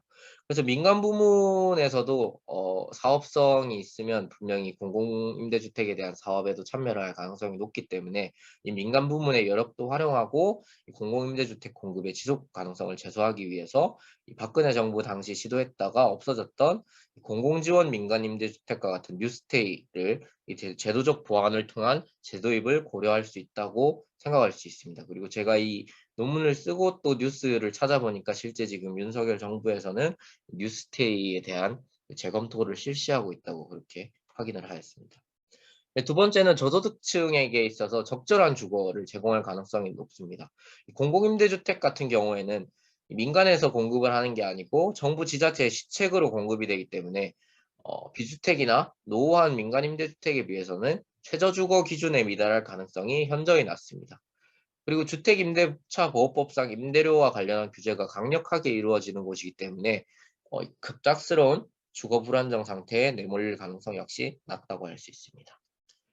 그리고 이건 조금 우리나라의 특이한 점인데 공공임대주택이 주거 사다리를 잇는 중요한 역할을 하고 있습니다.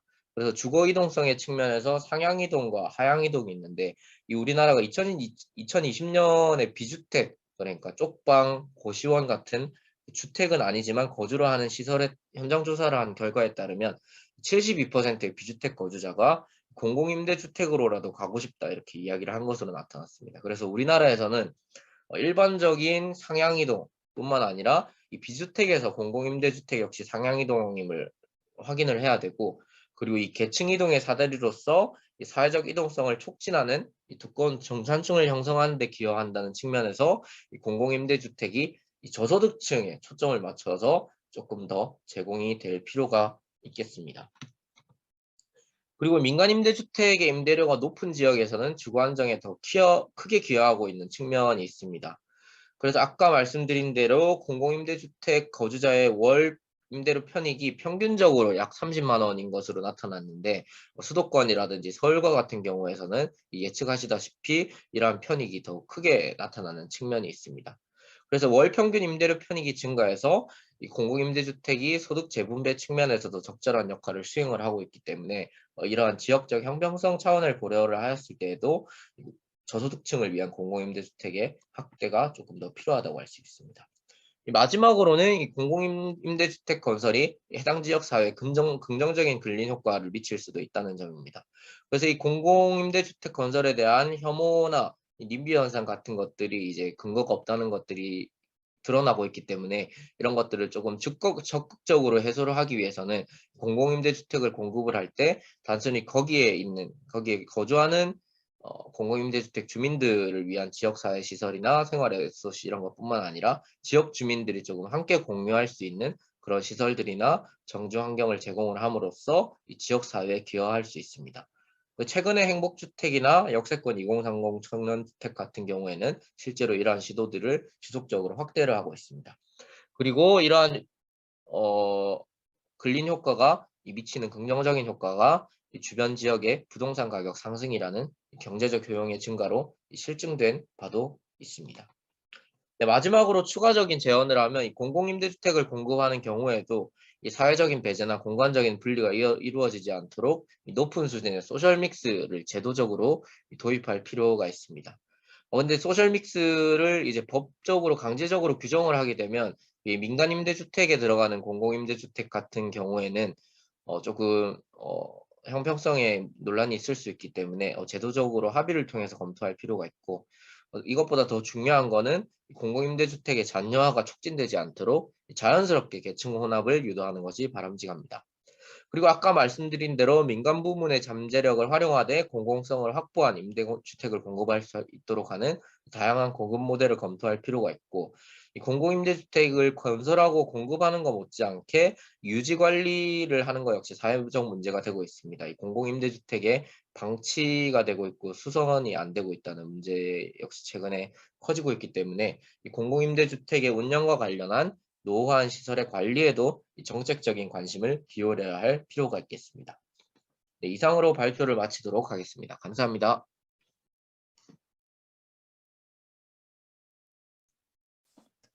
예, 발표 잘 들었습니다.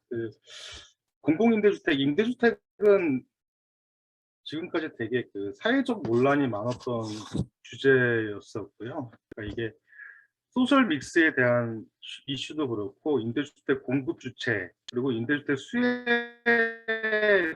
대상에 대한 어떤 이런 그런 사회적 논란이 많이 있었는데 이게 되게 다양한 정책이나 논문 분석을 통해 가지고 논리적으로 폭력 있게 잘 정리해 주신 것 같습니다.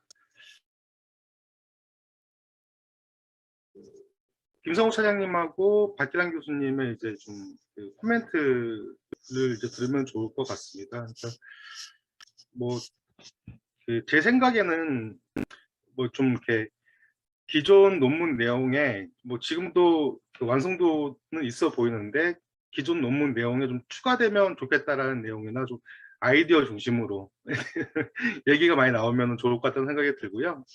그리고 이게 나중에 이제 학술지로 발전하기 위해서 좀 더 보완되면 좋겠다라는 어떤 이런 측면에서 의견을 주시면은 네, 좋을 것 같습니다. 뭐 김성우 차장님 먼저 말씀을 하시고 그리고 박기란 교수님 말씀하시고 그리고 마지막으로 저도 이제 약간 민간 사이드에 있다 보니까 여기는 이제 플래닝 약간 공공 사이드잖아요. 그래서 민간 사이드에서 이 세 개 재밌는 아이템인데 이 세 개 아이템 주제에 대해서 바라본 시각을 간략하게 말씀을 드리고 전체 랩업하는 이런 시간을 갖겠습니다. 네. 김성우 차장님 먼저 말씀해 주시겠습니까? 네, 그렇게 하겠습니다. 혹시 제 말씀 들리시나요? 잘 들리시나요? 네, 잘 들립니다. 예, 감사합니다. 저는 그 주택도시보증공사의 주택도시 금융연구원에 있습니다. 그래서 거기에 근무한 김성우라고 합니다. 반갑습니다. 사실은 제가 몇 번 이렇게 지방 지역개발학회에 작년 겨울부터 계속 이렇게 이제 저희들 참여를 해서 저희 발표도 하기도 하고 그리고 오늘은 또 이렇게 대학원 도시편에서 토론까지 맡아서 뭐 연구원에게 생각을 합니다. 이렇게 초대해 주셔가지고 너무 감사드리고요.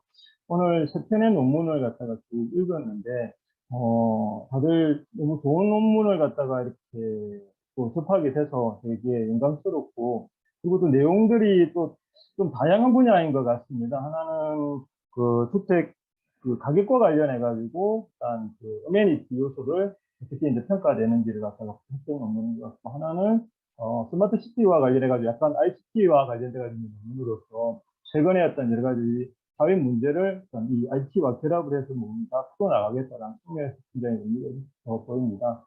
또 한 가지 요소는 뭐 오래된 어떤 우리가 저희 주택죠. 공공임대주택, 임대주택과 관련돼 가지고 여러 가지 논의가 해주셨는데요. 이런 부분들에 대해서 크게 이제 세 가지 측면에서 이렇게 말씀을 하셔가지고 굉장히 또 넓은 스펙에서 이 답변을 갖다가 토론해야 돼서 조금 저 나름대로 되게 공부를 갖다가 많이 할 수 있는 그런 기회가 돼서 너무나 감사하다라고 말씀드릴 수 있을 것 같습니다.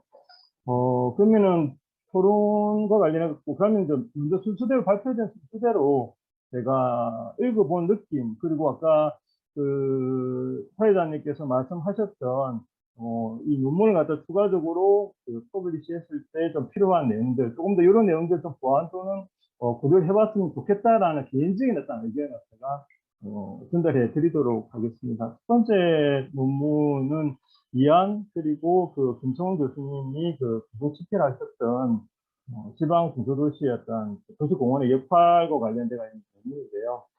굉장히 방대한 분량을 갖다가 그리고 굉장히 방대한 데이터를 가지고 여러 가지 어떤 측면에서 분석을 하셨고 이런 부분들에서 굉장히 좀 좋았습니다. 그래서 데이터를 보니까 이제 30몇만 개, 38만 개 가까이 어떤 데이터를 갖다가 가공하셔가지고 분석을 하셨다라는 측면에서 정말 고생을 많이 하셨다라는 느낌이 드는데요.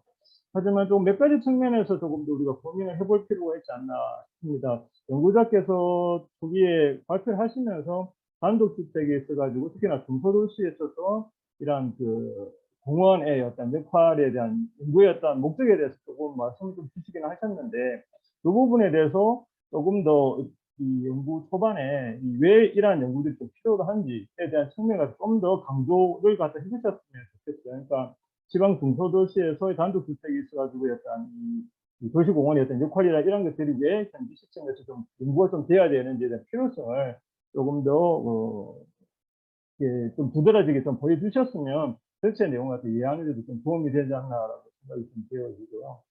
또 한 가지 측면에서는 논문을 갖다 또 볼 때 이러한 그 중소도시에서 주택 가격에 특히나 단독주택 가격에 영향을 미치는 어떤 모델을 갖다가 설정하는데 제가 이렇게 이해하고 읽어봤을 때는 이러한 그 변수들을 어떠한 이유에서 이렇게 선택을 했고 그리고 이런 것들이 이제 어떤 식으로 영향을 미치는지에 대해서 좀 이론적인 어떤 여러 가지 모델 개발이 있어서 이론적인 어떤 백그라운드가 좀 많이 필요로 한데 이 부분에 대해서는 구체적으로 그냥 가용 가능한 뭐 데이터라든지 아니면 선행 연구에서 일부 좀 인용한 걸 갖다 좀 말씀하시고 계시는 것 같아요. 그래서 조금 더 이 부분에 대해서 내용을 갖다가 좀 더 담아 주셨으면 하는 게 개인적인 생각이고요. 그리고 또 한 가지 좀 궁금해했던 부분들이 하나 있는데 페이지 수로는 제가 PPT로는 아까 페이지 수로는 제가 받았던 그 페이지 수로는 17페이지인 것 같습니다. 그래서 변수의 선정이다라는 부분들이 있는데 여기에 거래 연도라는 게 나와 있고요. 실질적으로 거래된 시점에 따라 가지고 주택 가격이 좀 달라지는 뭐 어떤 요소들이 있을 수는 있는데 이 부분에 대해서 주택 가격의 결정 요인으로서 이 부분 같아서 왜 집어넣는지에 대한 의문이 좀 드는 것 같습니다. 그래서 아까 말씀드렸다시피 이론적인 어떤 부분들하고 좀 더 정교하게 만들어서 이런 변수들을 갖다 선택하는 데 있어서도 조금 더 고민을 해볼 필요가 있지 않냐라는 생각이 좀 들어지고요. 또 한 가지 측면에서는 그 18페이지입니다. 그 종속 변수와 선행 변수들 간의 기초 통계량을 갖다가 지금 실시를 하고 있는데 점유 변수에 대해 가지고 중위값, 평균값, 표준편차를 갖다가 제시를 하고 계세요. 그 부분에 대해서는 사실 점이라는 게 0 아니면 1의 값을 갖다가 가지고 있는 상황인데 우리가 보통 이제 평균값이라든지 이렇게 했을 때는 연속 변수, 연속되는 어떤 값을 갖다가 가지는 것을 기반으로 해가지고 판단을 갖다 내린다면 좀 구분해서 그러니까 변수 자체가 연속적인 어떤 데이터 값을 갖다가 가지는 그런 부분들에 대해서는 따로 모아서 이렇게 기초적인 어떤 자료를 갖다가 제시해 주시고 약간 이러한 점유 변수와 같은 어떤 이 양적인 그러니까 서열적인 자료들 또는 질적인 자료들 같은 경우에는 뭐 따로 좀 보여주시는 게 좀 더 낫지 않나라고 생각이 되었습니다. 그리고 메소로지적인 측면에서 조금 제가 좀 답변을 좀 드리자면은요, 페이지 22페이지인 것 같습니다. 이게, 그러니까 모델을 갖다 선정할 때, 세미 로그와 그 다음에, 여기서 이제 로그, 모델로 이렇게 모델 1, 2 갖다가 잡으셨고, 모델 3, 4도 이렇게 따로 잡으셨는데, 이걸 갖다가 그렇게 별도로 이렇게 구분해서 이렇게 선정하셨던 이유가 좀 있으신지에 대해서 조금 궁금하고요. 그리고 또 한 가지 여기 22페이지에 보면은 그 인구 밀도와 관련해가지고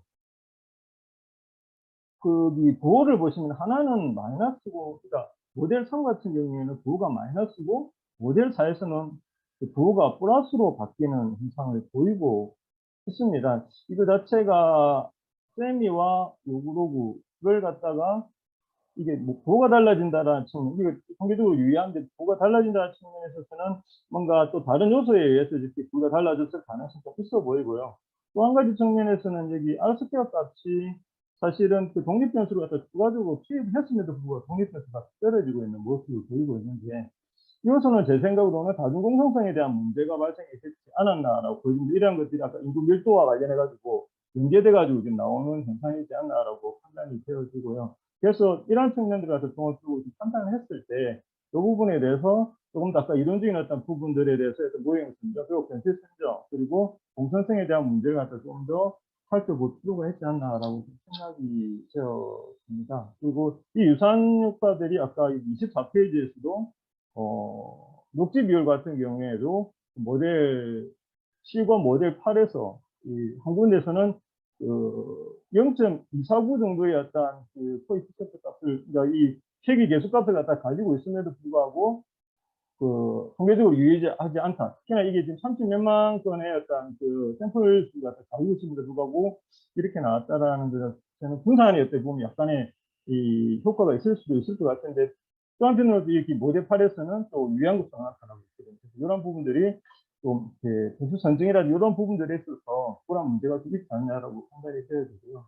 그래서 이런 부분들을 갖다 좀 더 정리를 하시고, 그리고 전체적인 어떤 모델에서 실제적으로 우리가 보여줘야 될 게, 아마 연구자가 제가 전체적으로 발표 내용을 갖다 들었을 때 맨 마지막에 분위기와 관련돼 가지고 있는 내용들이 이제 정책의 어떤 실사성으로 많이 제시를 갖다 해준 것으로 판단이 되어집니다. 그래서 오히려 앞부분에 있는 내용들을 좀 줄이거나 안 그러면 좀 축약을 해서 전체적인 어떤 내용들을 갖다 좀 줄이고, 그다음에 오히려 연구자가 주장하려고 하고 있는 분석 결과를 갖다 조금 더 이렇게 돋보이게 해서 그 결과를 갖다 이끌어내면 어떨까라고 하는 게 개인적인 생각입니다.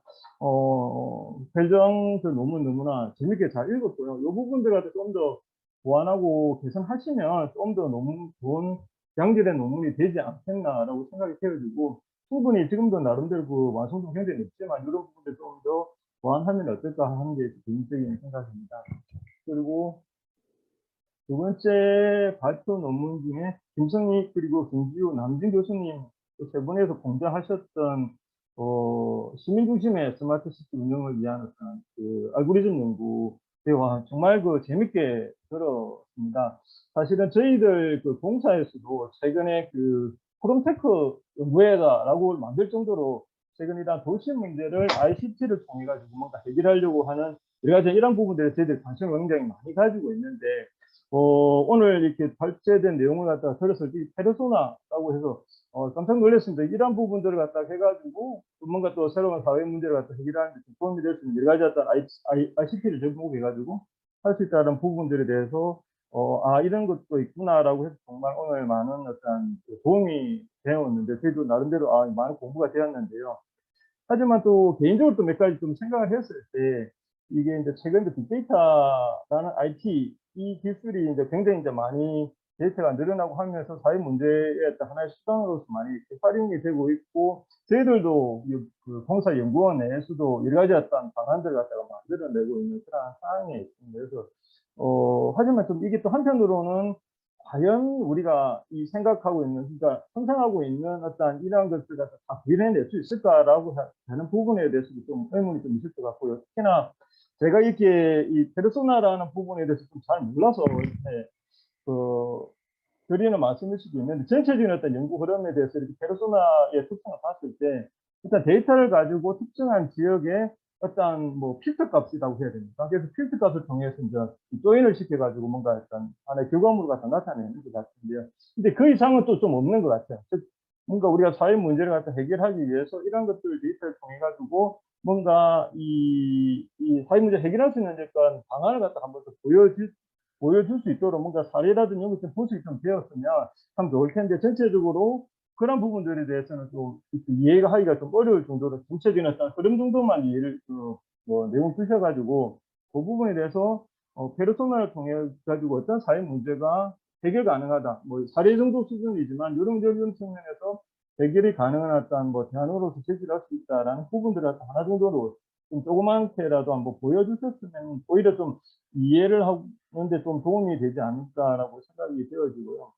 그리고 사실은 이렇게 아까 이 논문에서 주제가 정부의 어떤 시민의 어떤 의견을 갖다가 정부 정책에 반영하는 측면에서 이런 페르소나를 갖다가 활용할 수 있다라는 측면에서 이야기가 많이 있었는데 사실은 또 그런 것 같습니다. 사실 과연 그러면은 이게 사회 정책이라는 것 자체가 그냥 뭐 분석의 결과물이 아니라 사회적 합의라든지 그다음에 국민들이 가지고 있는 감정이라든지 감성적인 요소들도 굉장히 많이 포함이 될 수 있을 것 같은데 그래서 이러한 부분들을 어떻게 이러한 측면에서 녹아 넣을 수 있는지에 대한 어떤 이 부분들도 같이 좀 고려가 좀 되어야 되지 않겠나라고 생각이 들고요.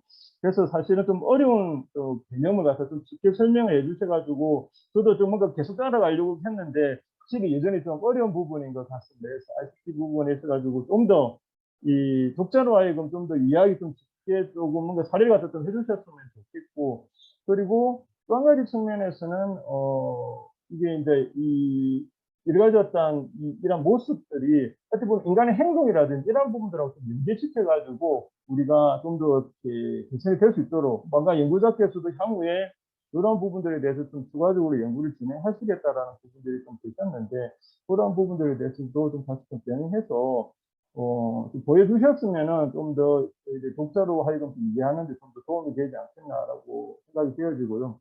이런 것들을 갖다 조금 더 발전을 시켜서 일단 정책 결정이라든지 사회 문제 해결하는 데 있어서 이런 ICT 기술들이 보다 더 이렇게 적극적으로 좀 활용이 될 수 있도록 많이 좀 기회를 해주셨으면 하는 게 개인적인 생각입니다. 그리고 마지막 논문이 이제 공공주택 공급 확대를 위한 어떤 그와 관련해서 고한 김갑순 교수님께서 공개를 하셨던 논문을 발표를 드렸는데요. 최근에 그 전세가 임대시장이 많이 불안해지면서 상대적으로 공공임대주택에 대한 또 여러 가지 어떤 역할이라든지 뭐 사회적 필요성에 대해서 많이 또 고민을 하는 이런 또 측면에서 해당 논문이 굉장히 또 시의성도 있고 적절하다라고 판단이 되어집니다. 전체적인 내용들을 갖다가 충분히 잘 읽었는데요.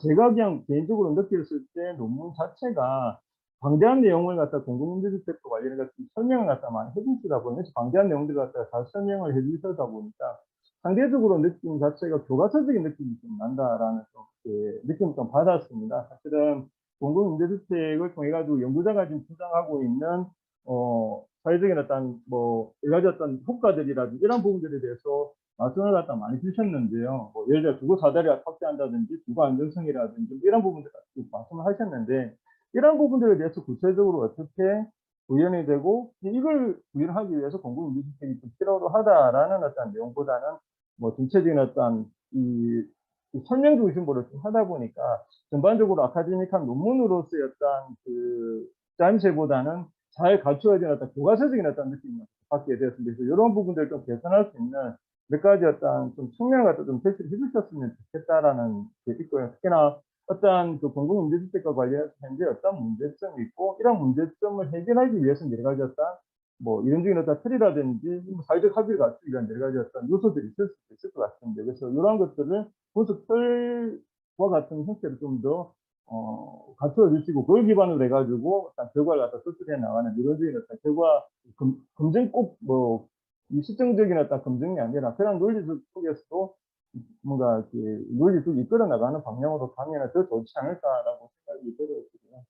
그리고 사실은 뭐 저도 이렇게 발표자가 말씀하셨듯이 그러니까 임대주택 정책 자체가 굉장히 이념적으로 좀 접근이 된다라는 측면 그리고 사실 임대주택이라는 것 자체가 민간 부분에 있어서 민간 임대주택과 안에 또 연결 고리 속에서 뭔가 이렇게 결정이 되어져야 되는데 사실은 어떤 정치적인 어떤 측면에서 또 나오다 보니까 사실은 선거에 이렇게 많이 또 공약으로서 많이 발표가 되다 대부분이 몇만으로 갖다 공급하겠다. 수량적인 양적인 측면에서만 이렇게 많이 거론이 되다 보니까 실질적으로 이 안에서 생활하시는 그리고 실질적으로 이렇게 주요층인 어떤 계층들에 대한 어떤 이제 사회적인 어떤 취약자들에 대한 어떤 그 취약자분들에 대한 어떤 어떤 그 삶이라든지 이런 것들에 대한 고민은 또 오히려 좀 적은 그런 모습이 약간 보이고 있는 것 같습니다. 그래서 제 차에 이러한 그 공공임대주택에서 보다 더 공급자 중심의 어떤 관점이 아니라 소유자 중심에서 관점에서의 어떤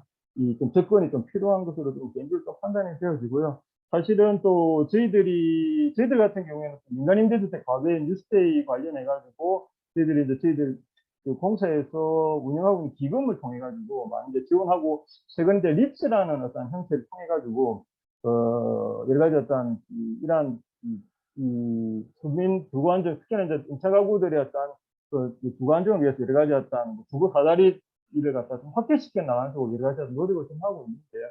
이런 부분들에 대해서 예, 그렇습니다. 그래서 전체적으로 봤을 때 논문이 좀 어느 정도 좀 잘 짜여져 가지고 있지만 아까 말씀드렸다시피 뭔가 이 사회 문제를 갖다 이끌어내고 하는 데 있어 가지고 조금 이렇게 분산이 되고 있는 다양한 너무 많은 내용들 갖다 좀 담아가다 보니까 좀 분산이 되고 있는 모습인 것 같습니다. 그래서 전체적인 어떤 사회적인 문제를 좀 정리를 좀 하시고 이 부분들에 대해서 조금 이렇게 우리가 그 논의에 대한 초점을 갖다 좀 좁혀서 진행하다 보면 조금 더 훌륭한 논문이 되지 않을까라고 판단이 되었습니다. 예, 뭐 세 분 다 너무 작성하시는데 너무 고생 많으셨고요. 조금 더 훌륭한 논문이 좀 되기 위해서 그냥 개인적인 어떤 생각으로서 의견을 갖다 드린 거다라고 이해를 해주셨으면 감사하겠습니다. 예, 이상으로서 토론 마치도록 하겠습니다. 감사합니다.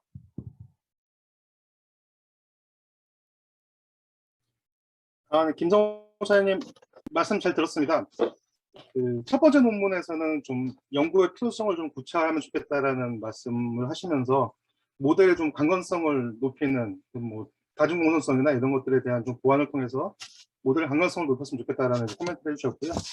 두 번째는 좀 이게 좀 IT와의 어떤 이런 접목된 논문이다 보니까 좀 이렇게 그러니까 저희 쪽 분야에서 이해하기 어렵다라는 어떤 이런 그런 말씀하시면서 좀 사례 중심으로 물론 이게 새로운 시도면은 사례가 없을 수도 있을 것 같은데요. 그러니까 중요한 건 좀 이해하기 쉽게 사례나 또 새로운 어떤 방안에 대한 좀 구체화된 어떤 이런 솔루션이 있으면 좋겠다는 말씀을 해주셨고요. 세 번째 논문에서는 좀 이론적 틀, 그러니까 기존에 되게 방대한 정책이나 논문 분석을 했는데 이걸 아우르는 좀 이론적 틀, 분석 틀이 있었으면 좋겠다는 말씀하고 좀 이렇게 사회 문제를 좀 구체화해서 좀 포커싱을 했으면 좋겠다라는 이런 말씀, 코멘트를 해주셨습니다.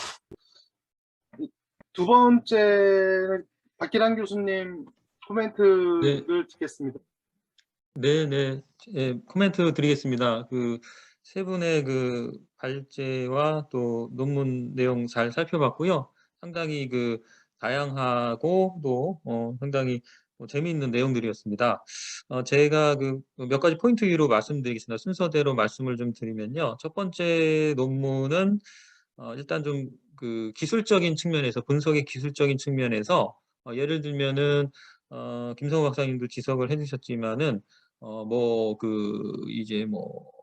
다른 부분보다도 이제 세미로그랑 예를 들면 로그 모형을 적용하셨다고 이제 설명을 하셨는데 이제 기존에도 많이 적용됐다라는 논리는 좀 부족한 것 같고요.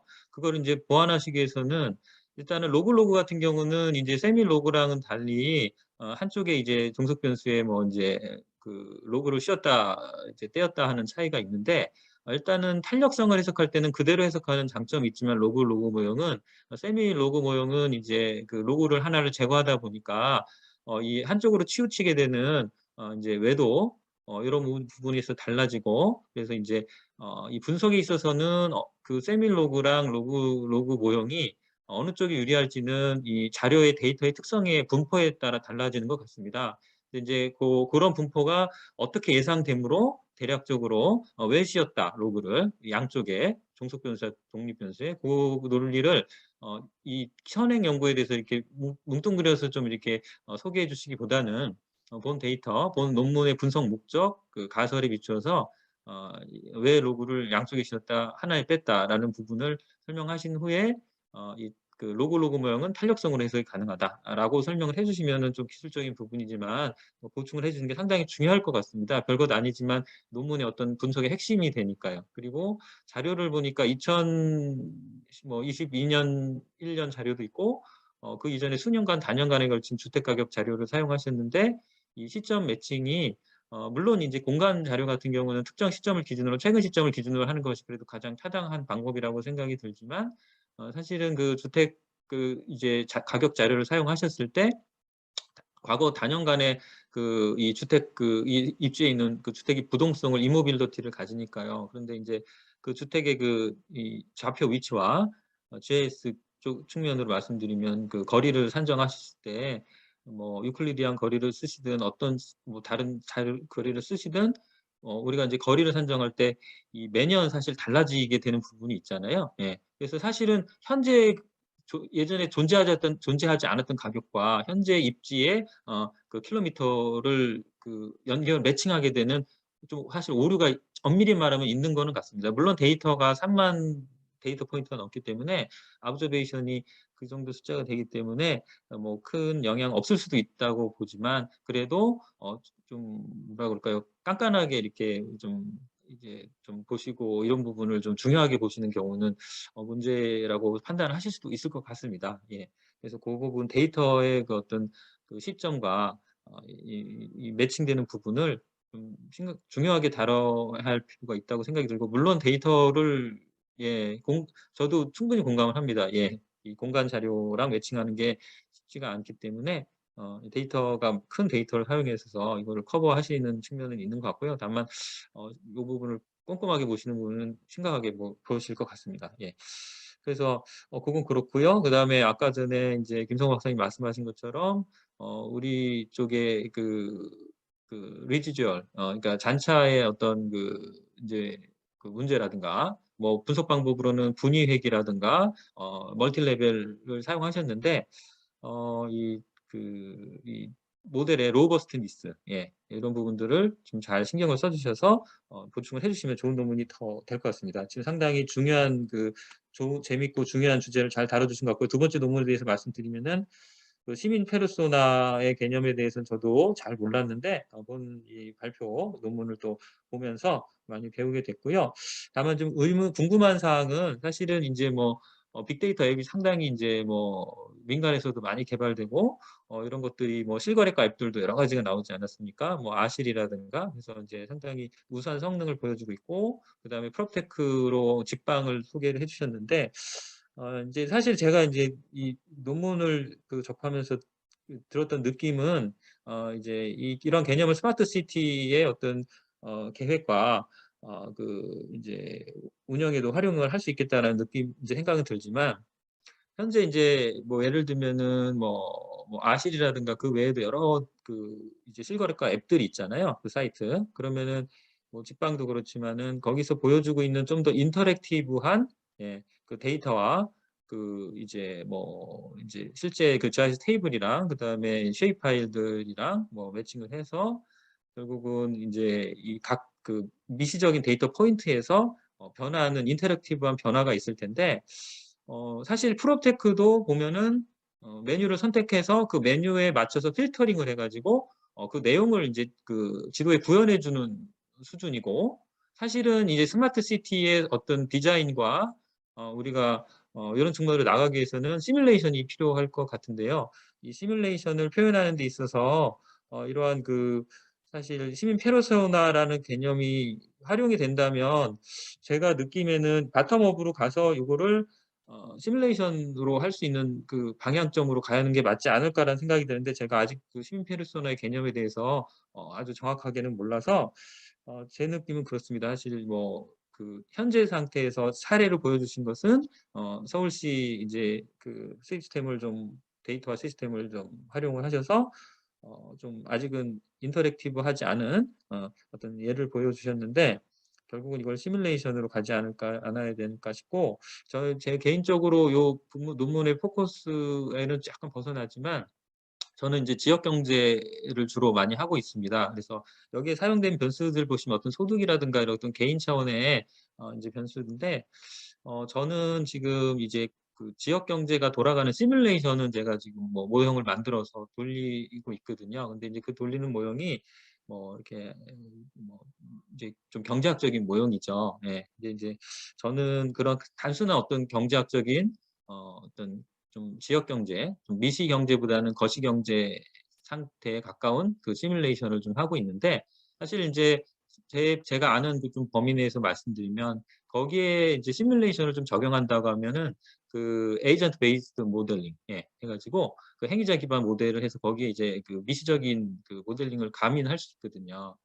근데 이제 궁극적으로 이것과 이제 그 GIS가 이제 연동이 돼서 페르소나라는 개념은 제 느낌에는, 저는 이제 학부가 영문학이라서 문학을 좀 좀 하기 때문에 문학적인 측면에서의 느낌으로 이렇게 저는 이렇게 처음에는 다가오는데, 어쨌든 도시계획이나 그리고 뭐 스마트 시티, 뭐 지역 경제 차원에서는 이런 것들이 다 통합이 돼야 되지 않을까 싶고, 계속 꾸준히 연구를 해서 이 분야에서 지금 선도적으로 지금 이제 하시려고 노력하시는 느낌이라서, 제가 이제 지역 경제 모델링을 저도 하고 있기 때문에 말씀드린 것처럼 GIS, 그다음에 이러한 페르소나, 미시적인 아주 마이크로한 거죠. 그런 것과 뭐 행위자 기반 모델링을 연동을 해서 뭔가 그 국제적으로도 좀 이제 이것이 통합이 성공한다면 사실 국제적으로 상당히 주목받을 수 있는 연구가 될 것 같습니다. 근데 지금 생각에는 스마트 시티의 어떤 그 방향성과 디자인에 대한 어떤 그 가치를 좀 중요시 하시는 것 같은데요. 예. 그래서 제가 학제적인 연구로서 저도 개인적으로 좀 이런 방향성에 관심이 있으니까 뭐 발표 끝나고 후에 저도 좀 질문이 있거나 하면 또 같이 아이디어 나누는 차원에서 연락을 좀 드리고 같이 뭐 발전을 좀 시켜 나갈 수 있는 계기가 만들어졌으면 좋겠습니다. 예. 세 번째에 대해서 말씀드리면요. 그 주택 그 이제 공공임대주택 그 관건 인데요. 이 발표 내용이 상당히 중요한 내용이라고 공감을 하고요. 그래서 여러 그 폭이 좀 넓은 내용에 대해서 말씀하셨는데, 일단 제목에서 그 필요라고 하셨는데, 그 영어로 말할 때는 뭐 이렇게 뭐 necessity라든가 이런 표현으로 해서 영문 제목으로 뭐 보통 그 할 수 있을 텐데요. 너무 범위가 넓다는 생각은 저도 마찬가지로 좀 들고요. 그다음에 이제 그 사실 이게 공공임대주택이 저소득층을 위한 이제 사실 그 주택이지 않습니까? 그런데 그게 필요하다는 거에 대해서는 상당히 공감을 이미 상당히 하고 있는 것이고, 중요한 것은 어떻게, how의 문제인 것 같은데, 이 공급 방법에 대한 어떤 그 이제 방점을, 예를 들면 주거기본법을 얘기하셨잖아요. 그러면 이제 주거권이라는 개념이 헌법상에 이런 부분을 도시계획적으로 또는 주택정책상 실현하기 위해서 이 주거권의 차원에서 어떤 하나의 프레임 내지는 어떤 그 시각으로, 관점으로 이 선행 연구와 우리나라의 그 현황을 좀 몇 가지 그 핵심 그 개념들을 가지고 주거권과 관련한 이렇게 분석을 해주신다고 하거나, 이런 차원에서 필요성을 논의를 포커스를 좀 맞춰주시는 게 좋지 않을까 싶습니다. 현재 그 이제 소개해주신 내용들을 보면 뭐 이제 유럽 쪽에 좀 소셜 하우징 쪽의 그 사례들과, 그다음에 이제 좀 약간은 좀 시장이 좀 그 섞여 있는 뭐 미국식 뭐 이런 뭐 일부 독일도 그래서 이제 소개해 주셨는데, 저는 이제 이러한 하나의 렌즈가 좀 분명한 렌즈가 필요하다고 생각이 들고요. 예, 공급 확대가 필요하다는 거는 워낙 분명하기 때문에 뭔가 핵심 포인트로 개념을 그 잡으신 다음에 주거권이라든가 이런 거 갖고 기존에서 논의됐던 내용과 실증적으로 검증했던 내용을 좀 틀을 좀 더 잘 잡아서 정리를 해주실 필요가 있다고 생각이 듭니다. 예, 이 공공임대주택은 꼭 필요하죠. 근데 상당히 중요한데, 저도 그 좀 안타까운 거는 과거 이제 정부가 됐죠 벌써. 지난 정부에서 지금 주신 자료로도 보면 14만 호 정도 연 재고량이 증가하셨다고 하셨잖아요. 이게 재고량은 아마 인벤토리로서 그 멸실주택은 빼고 아마 감안하신 그 데이터일 거라고 생각이 드는데, 어쨌든 이 논문이 정책적인 논문으로 가시더라도 제가 말씀드린 이러한 그 주거권과 관련한 것으로 포커스를 잡으시든 아니면 다른 그 포커스를 잡으시든 분명한 그 어떤 프레임워크를 갖고 분석을 해주시면 좋을 것 같고요. 데이터의 그 분석에 있어서 뭐 꼭 그 어떤 그 회귀 분석이라든가 이런 걸 꼭 쓰실 필요는 없지만 이제 데이터에 대해서 건설 실적이라든가 재고량을 비교해 주시는 데 있어서 제가 말씀드린 것처럼 뭐 멸실이라든가 뭐 공급 계획이라든가 그다음에 공급 계획됐던 물량과 실제 멸실됐던 물량과 정확하게 남은 물량과 이런 것들을 좀 구분해서 좀 더 디테일하게 보여주시면 좀 더 설득력 있는 정책적인 논문을 구성을 하신다 하시더라도 될 것 같습니다. 예, 이상으로 마치겠습니다.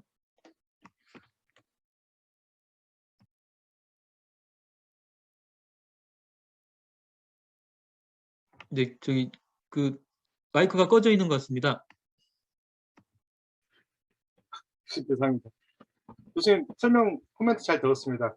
첫 번째 이슈에서는 되게 그 엠피리컬한 분석에 대해서 구체적으로 말씀을 해주셨는데요. 그러니까 이중 로그냐 세미 로그냐를 적용할 때 어떤 차이가 있는지, 왜 적용했는지, 또 화이에 대한 내용이 추가됐으면 좋겠다라는 부분하고 약간 데이터 시점관, 공간 자료를 이용해서 데이터 시점관 불일치가 있는데 이 부분은 좀 보완, 뭐 연구의 한계가 될 수도 있지만 보완해야 된다라는 말씀을 해주셨고요.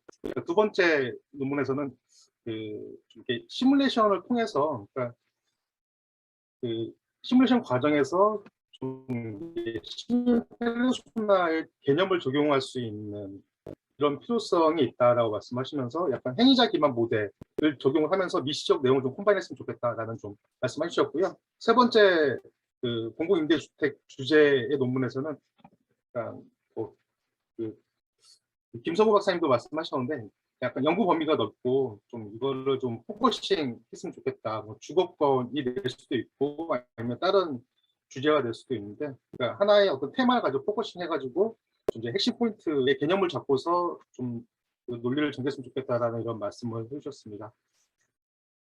네, 그 좋은 말씀 잘 들었고요.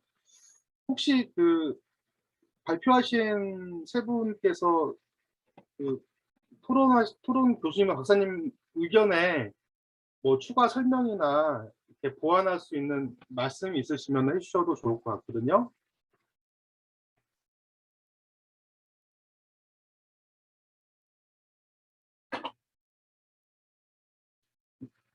이한 선생님 추가 네. 말씀. 저는 좋은 말씀 해주셔서 너무 감사하고 해주신 부분들에 대해서 검토해서 추후에 반영하도록 하겠습니다. 감사합니다.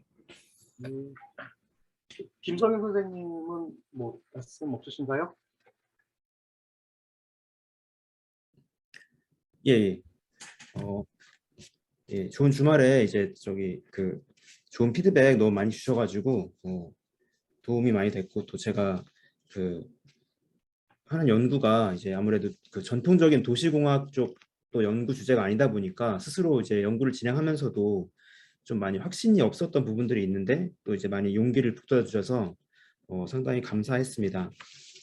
먼저 이제 김성우 박사님 피드백 중에서 이제 사회 문제 해결하는 것까지 보여줬으면 좋았겠다라는 부분은 이제 저도 좀 이제 아쉬웠던 부분인데요. 이제 그 말씀하셨다시피 이게 좀 약간 페르소나를 도시 쪽에 적용을 한 사례 자체가 좀 없어가지고 사실 좀 사례를 저도 찾고 싶었는데 이제 그런 부분이 좀 아쉬워서 이제 추가적으로 이제 뭐 약간 유사한 사례들을 좀 더 참고해서 이제 또 뭐 다음번 연구에 좀 더 반영을 하면 좋을 것 같다는 생각이 저도 이제 들었습니다. 예. 그리고 그 박기란 교수님께서 이제 좋은 피드백을 많이 주셔서 예, 제가 많이 이제 마음이 좀 따뜻해졌는데 그 말씀해주신 그 에이전트 기반 이제 모델링이라던가 이런 부분들에 제가 좀 공부를 해보고 교수님께 저도 이제 좀 따로 이제 연락을 드려서 이제 같이 좀 제가 궁금한 부분들 좀 여쭤보고 했으면 이제 좋을 것 같습니다. 이제 그 발표 끝나고 이제 좀 연락 드릴 수 있는 방법을 알려주시면 감사하겠습니다. 네, 감사합니다. 네. 우한명 선생님은 추가 의견 없으신가요? 네, 저도 이 공공임대주택에 관련된 그 연구를 수행하면서 조금 정책 연구 보고서에 가깝게 조금 이렇게 제 학술 논문을 작성한 부분이 있는데 이 부분이 실천적인 기여뿐만 아니라 학술적인 기여도 이제 할 수 있는 방향으로 조금 주신 의견을 반영해서 이 논문을 잘 구성해 보도록 하겠습니다. 감사합니다. 예, 모두 말씀 잘 들었습니다. 저도 오늘 토요일 날 와가지고 되게 귀한 시간 내주셔서 좋은 말씀 해주셔서 고맙다는 말씀 드리고요. 저도 여기에 이제 인바이트 될 때 저도 뭔가 기여를 하면 좋겠다는 생각이 들어가지고 제가 하는 일과 관련된 이 논문 주제와 관련돼서 이제 몇 가지만 간략하게 좀 말씀을 좀 드렸으면 해서 지금 말씀을 드리는 건데요. 첫 번째 도시공원, 지방 중소도시의 도시공원의 역할에서는 이게 도시공원의 필요성이 재작년에 도시계획 시설 공원의 일몰제가 법이 시행이 됐잖아요. 그러면서 그때 2020년 7월부터 국내 이제 일군 건설사들이 도시 계획 시설로서의 공원 해제 지역에 대한 니즈가 굉장히 컸었거든요. 그러니까 이게 공원의 어메니티를 이용을 하면서 아파트 분양을 해가지고 그걸 공원 시설의 어떤 비용으로 이제 파이낸싱하는 기법이잖아요. 그러면서 이제 건설사들의 관심이 되게 많았었고, 그리고 또 한 가지 연구 필요성에 좀 보완되면 좋겠다라고 하는 것들이 요즘에 국민소득이 3만 불, 4만 불, 그리고 5만 불 넘어가는 이제 전 세계 국가들이 도시의 삶의 질, 퀄리티 오브 라이프에 대한 고민이 되게 많아지고, 그리고 지난 대선 때도 자기 주거지에서 5분 이내의 생활권에 다 공원을 이제 다 공급하겠다라는 이런 공약도 많이 있었고, 얼마 전에 서울이 발표했던 서울 도시 비전이라든지 아니면 프랑스나 뉴욕 도시 비전을 보면은 이런 공원에 대한 중요성이 굉장히 많이 부각되는 얘기들이 많이 나옵니다. 이런 것들이 아까 좀 말씀 코멘트 하신 것들 중에 이제 필요성에 대한 부분들에 좀 가미되면 좋겠다는 생각이 들었고요. 그리고 약간 좀 첨언을 드리면 이게 되게 어메니티 시설이라고 하지만 거리에 대한 효과 중에 저희가 이제 종합병원이나 뭐 이런 것들이 거리가 가까워질수록 가격이 올라가는 이런 효과도 있지만 너무 가까워지면 반대로 다시 떨어지는 이런 효과도 있거든요. 약간 공원의 어떤 거리에 대한 변수를 보실 때 이런 부분들도 좀 고려가 되면 어떨까라는 생각이 좀 들었었습니다.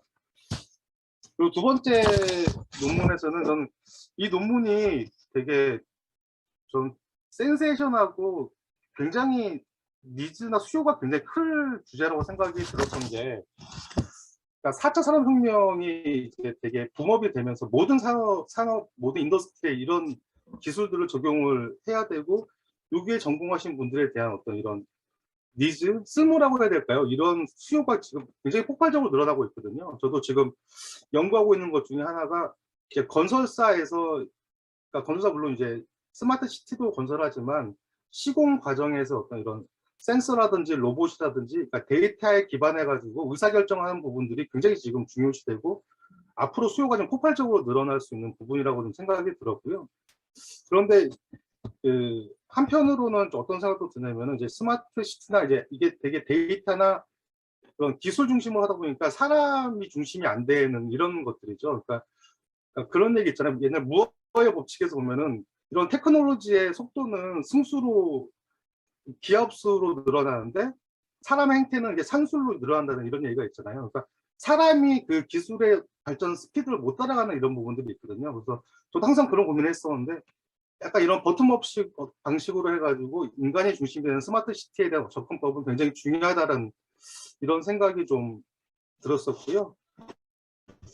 그리고 아까 전에 사례를 말씀하셨는데 이게 리빙랩, 그러니까 이게 새로운 시도라고 하시면은 사례가 없을 것 같아요. 그리고 방법은 두 가지일 것 같은데, 하나는 아까 교수님이 말씀하셨던 대로 이제 행위자 기반 모델이라든지, 그러니까 그 방법을 가는 방법이 있고 새롭게 시도하는 방법이 있고, 또 하나의 방법은 과거의 사례인데 옛날에 리빙랩 사례인 거죠. 리빙랩 사례 중에 대표적인 게 미국 MIT의 빌딩 20라는 이런 건물이 있는 걸 알고 있거든요. 이게 98년도 해체되긴 했었는데 MIT의 20동 건물 빌딩 20에서 옛날에 스티브 잡스라든지 아니면은 휴렛 패커드 그런 IT 1세대 CEO들이 브레인스토밍을 하면서 아이디어를 만들어내고 그런 어떤 그런 핵심 공간이었거든요. 그게 아마 지금의 리빙랩의 되게 원조격인 이런 공간이었을 것 같아요. 그러니까 약간 과거의 사례를 가지고 설명을 좀 에비던스를 추가해도 좋겠다라는 좀 생각이 좀 설명을 코멘트를 들으면서 그런 생각이 좀 들었었고요. 그러니까 세 번째는 저도 동일한 생각인데요. 다른 패널분들하고 이게 대 리터처 리뷰의 논문의 형식이면은 실증 분석이나 시뮬레이션이나 아니면 이론적인 식을 내는 논문이 아니라 리터처 리뷰의 논문이면은 그 리터처 리뷰한 결과를 가지고 연구의 틀, 분석 틀을 되게 견고하게 만드는 게 되게 중요하거든요.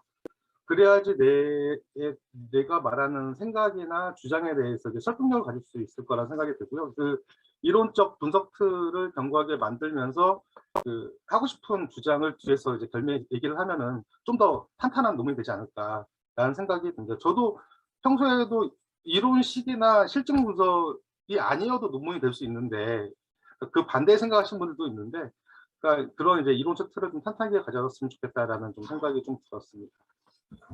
근데 저도 이제 해서 이렇게 랩업을 하면 좋을 것 같습니다. 혹시 마지막으로 추가하실 그런 코멘트나 말씀 있으시면은 하셔도 좋을 것 같고요.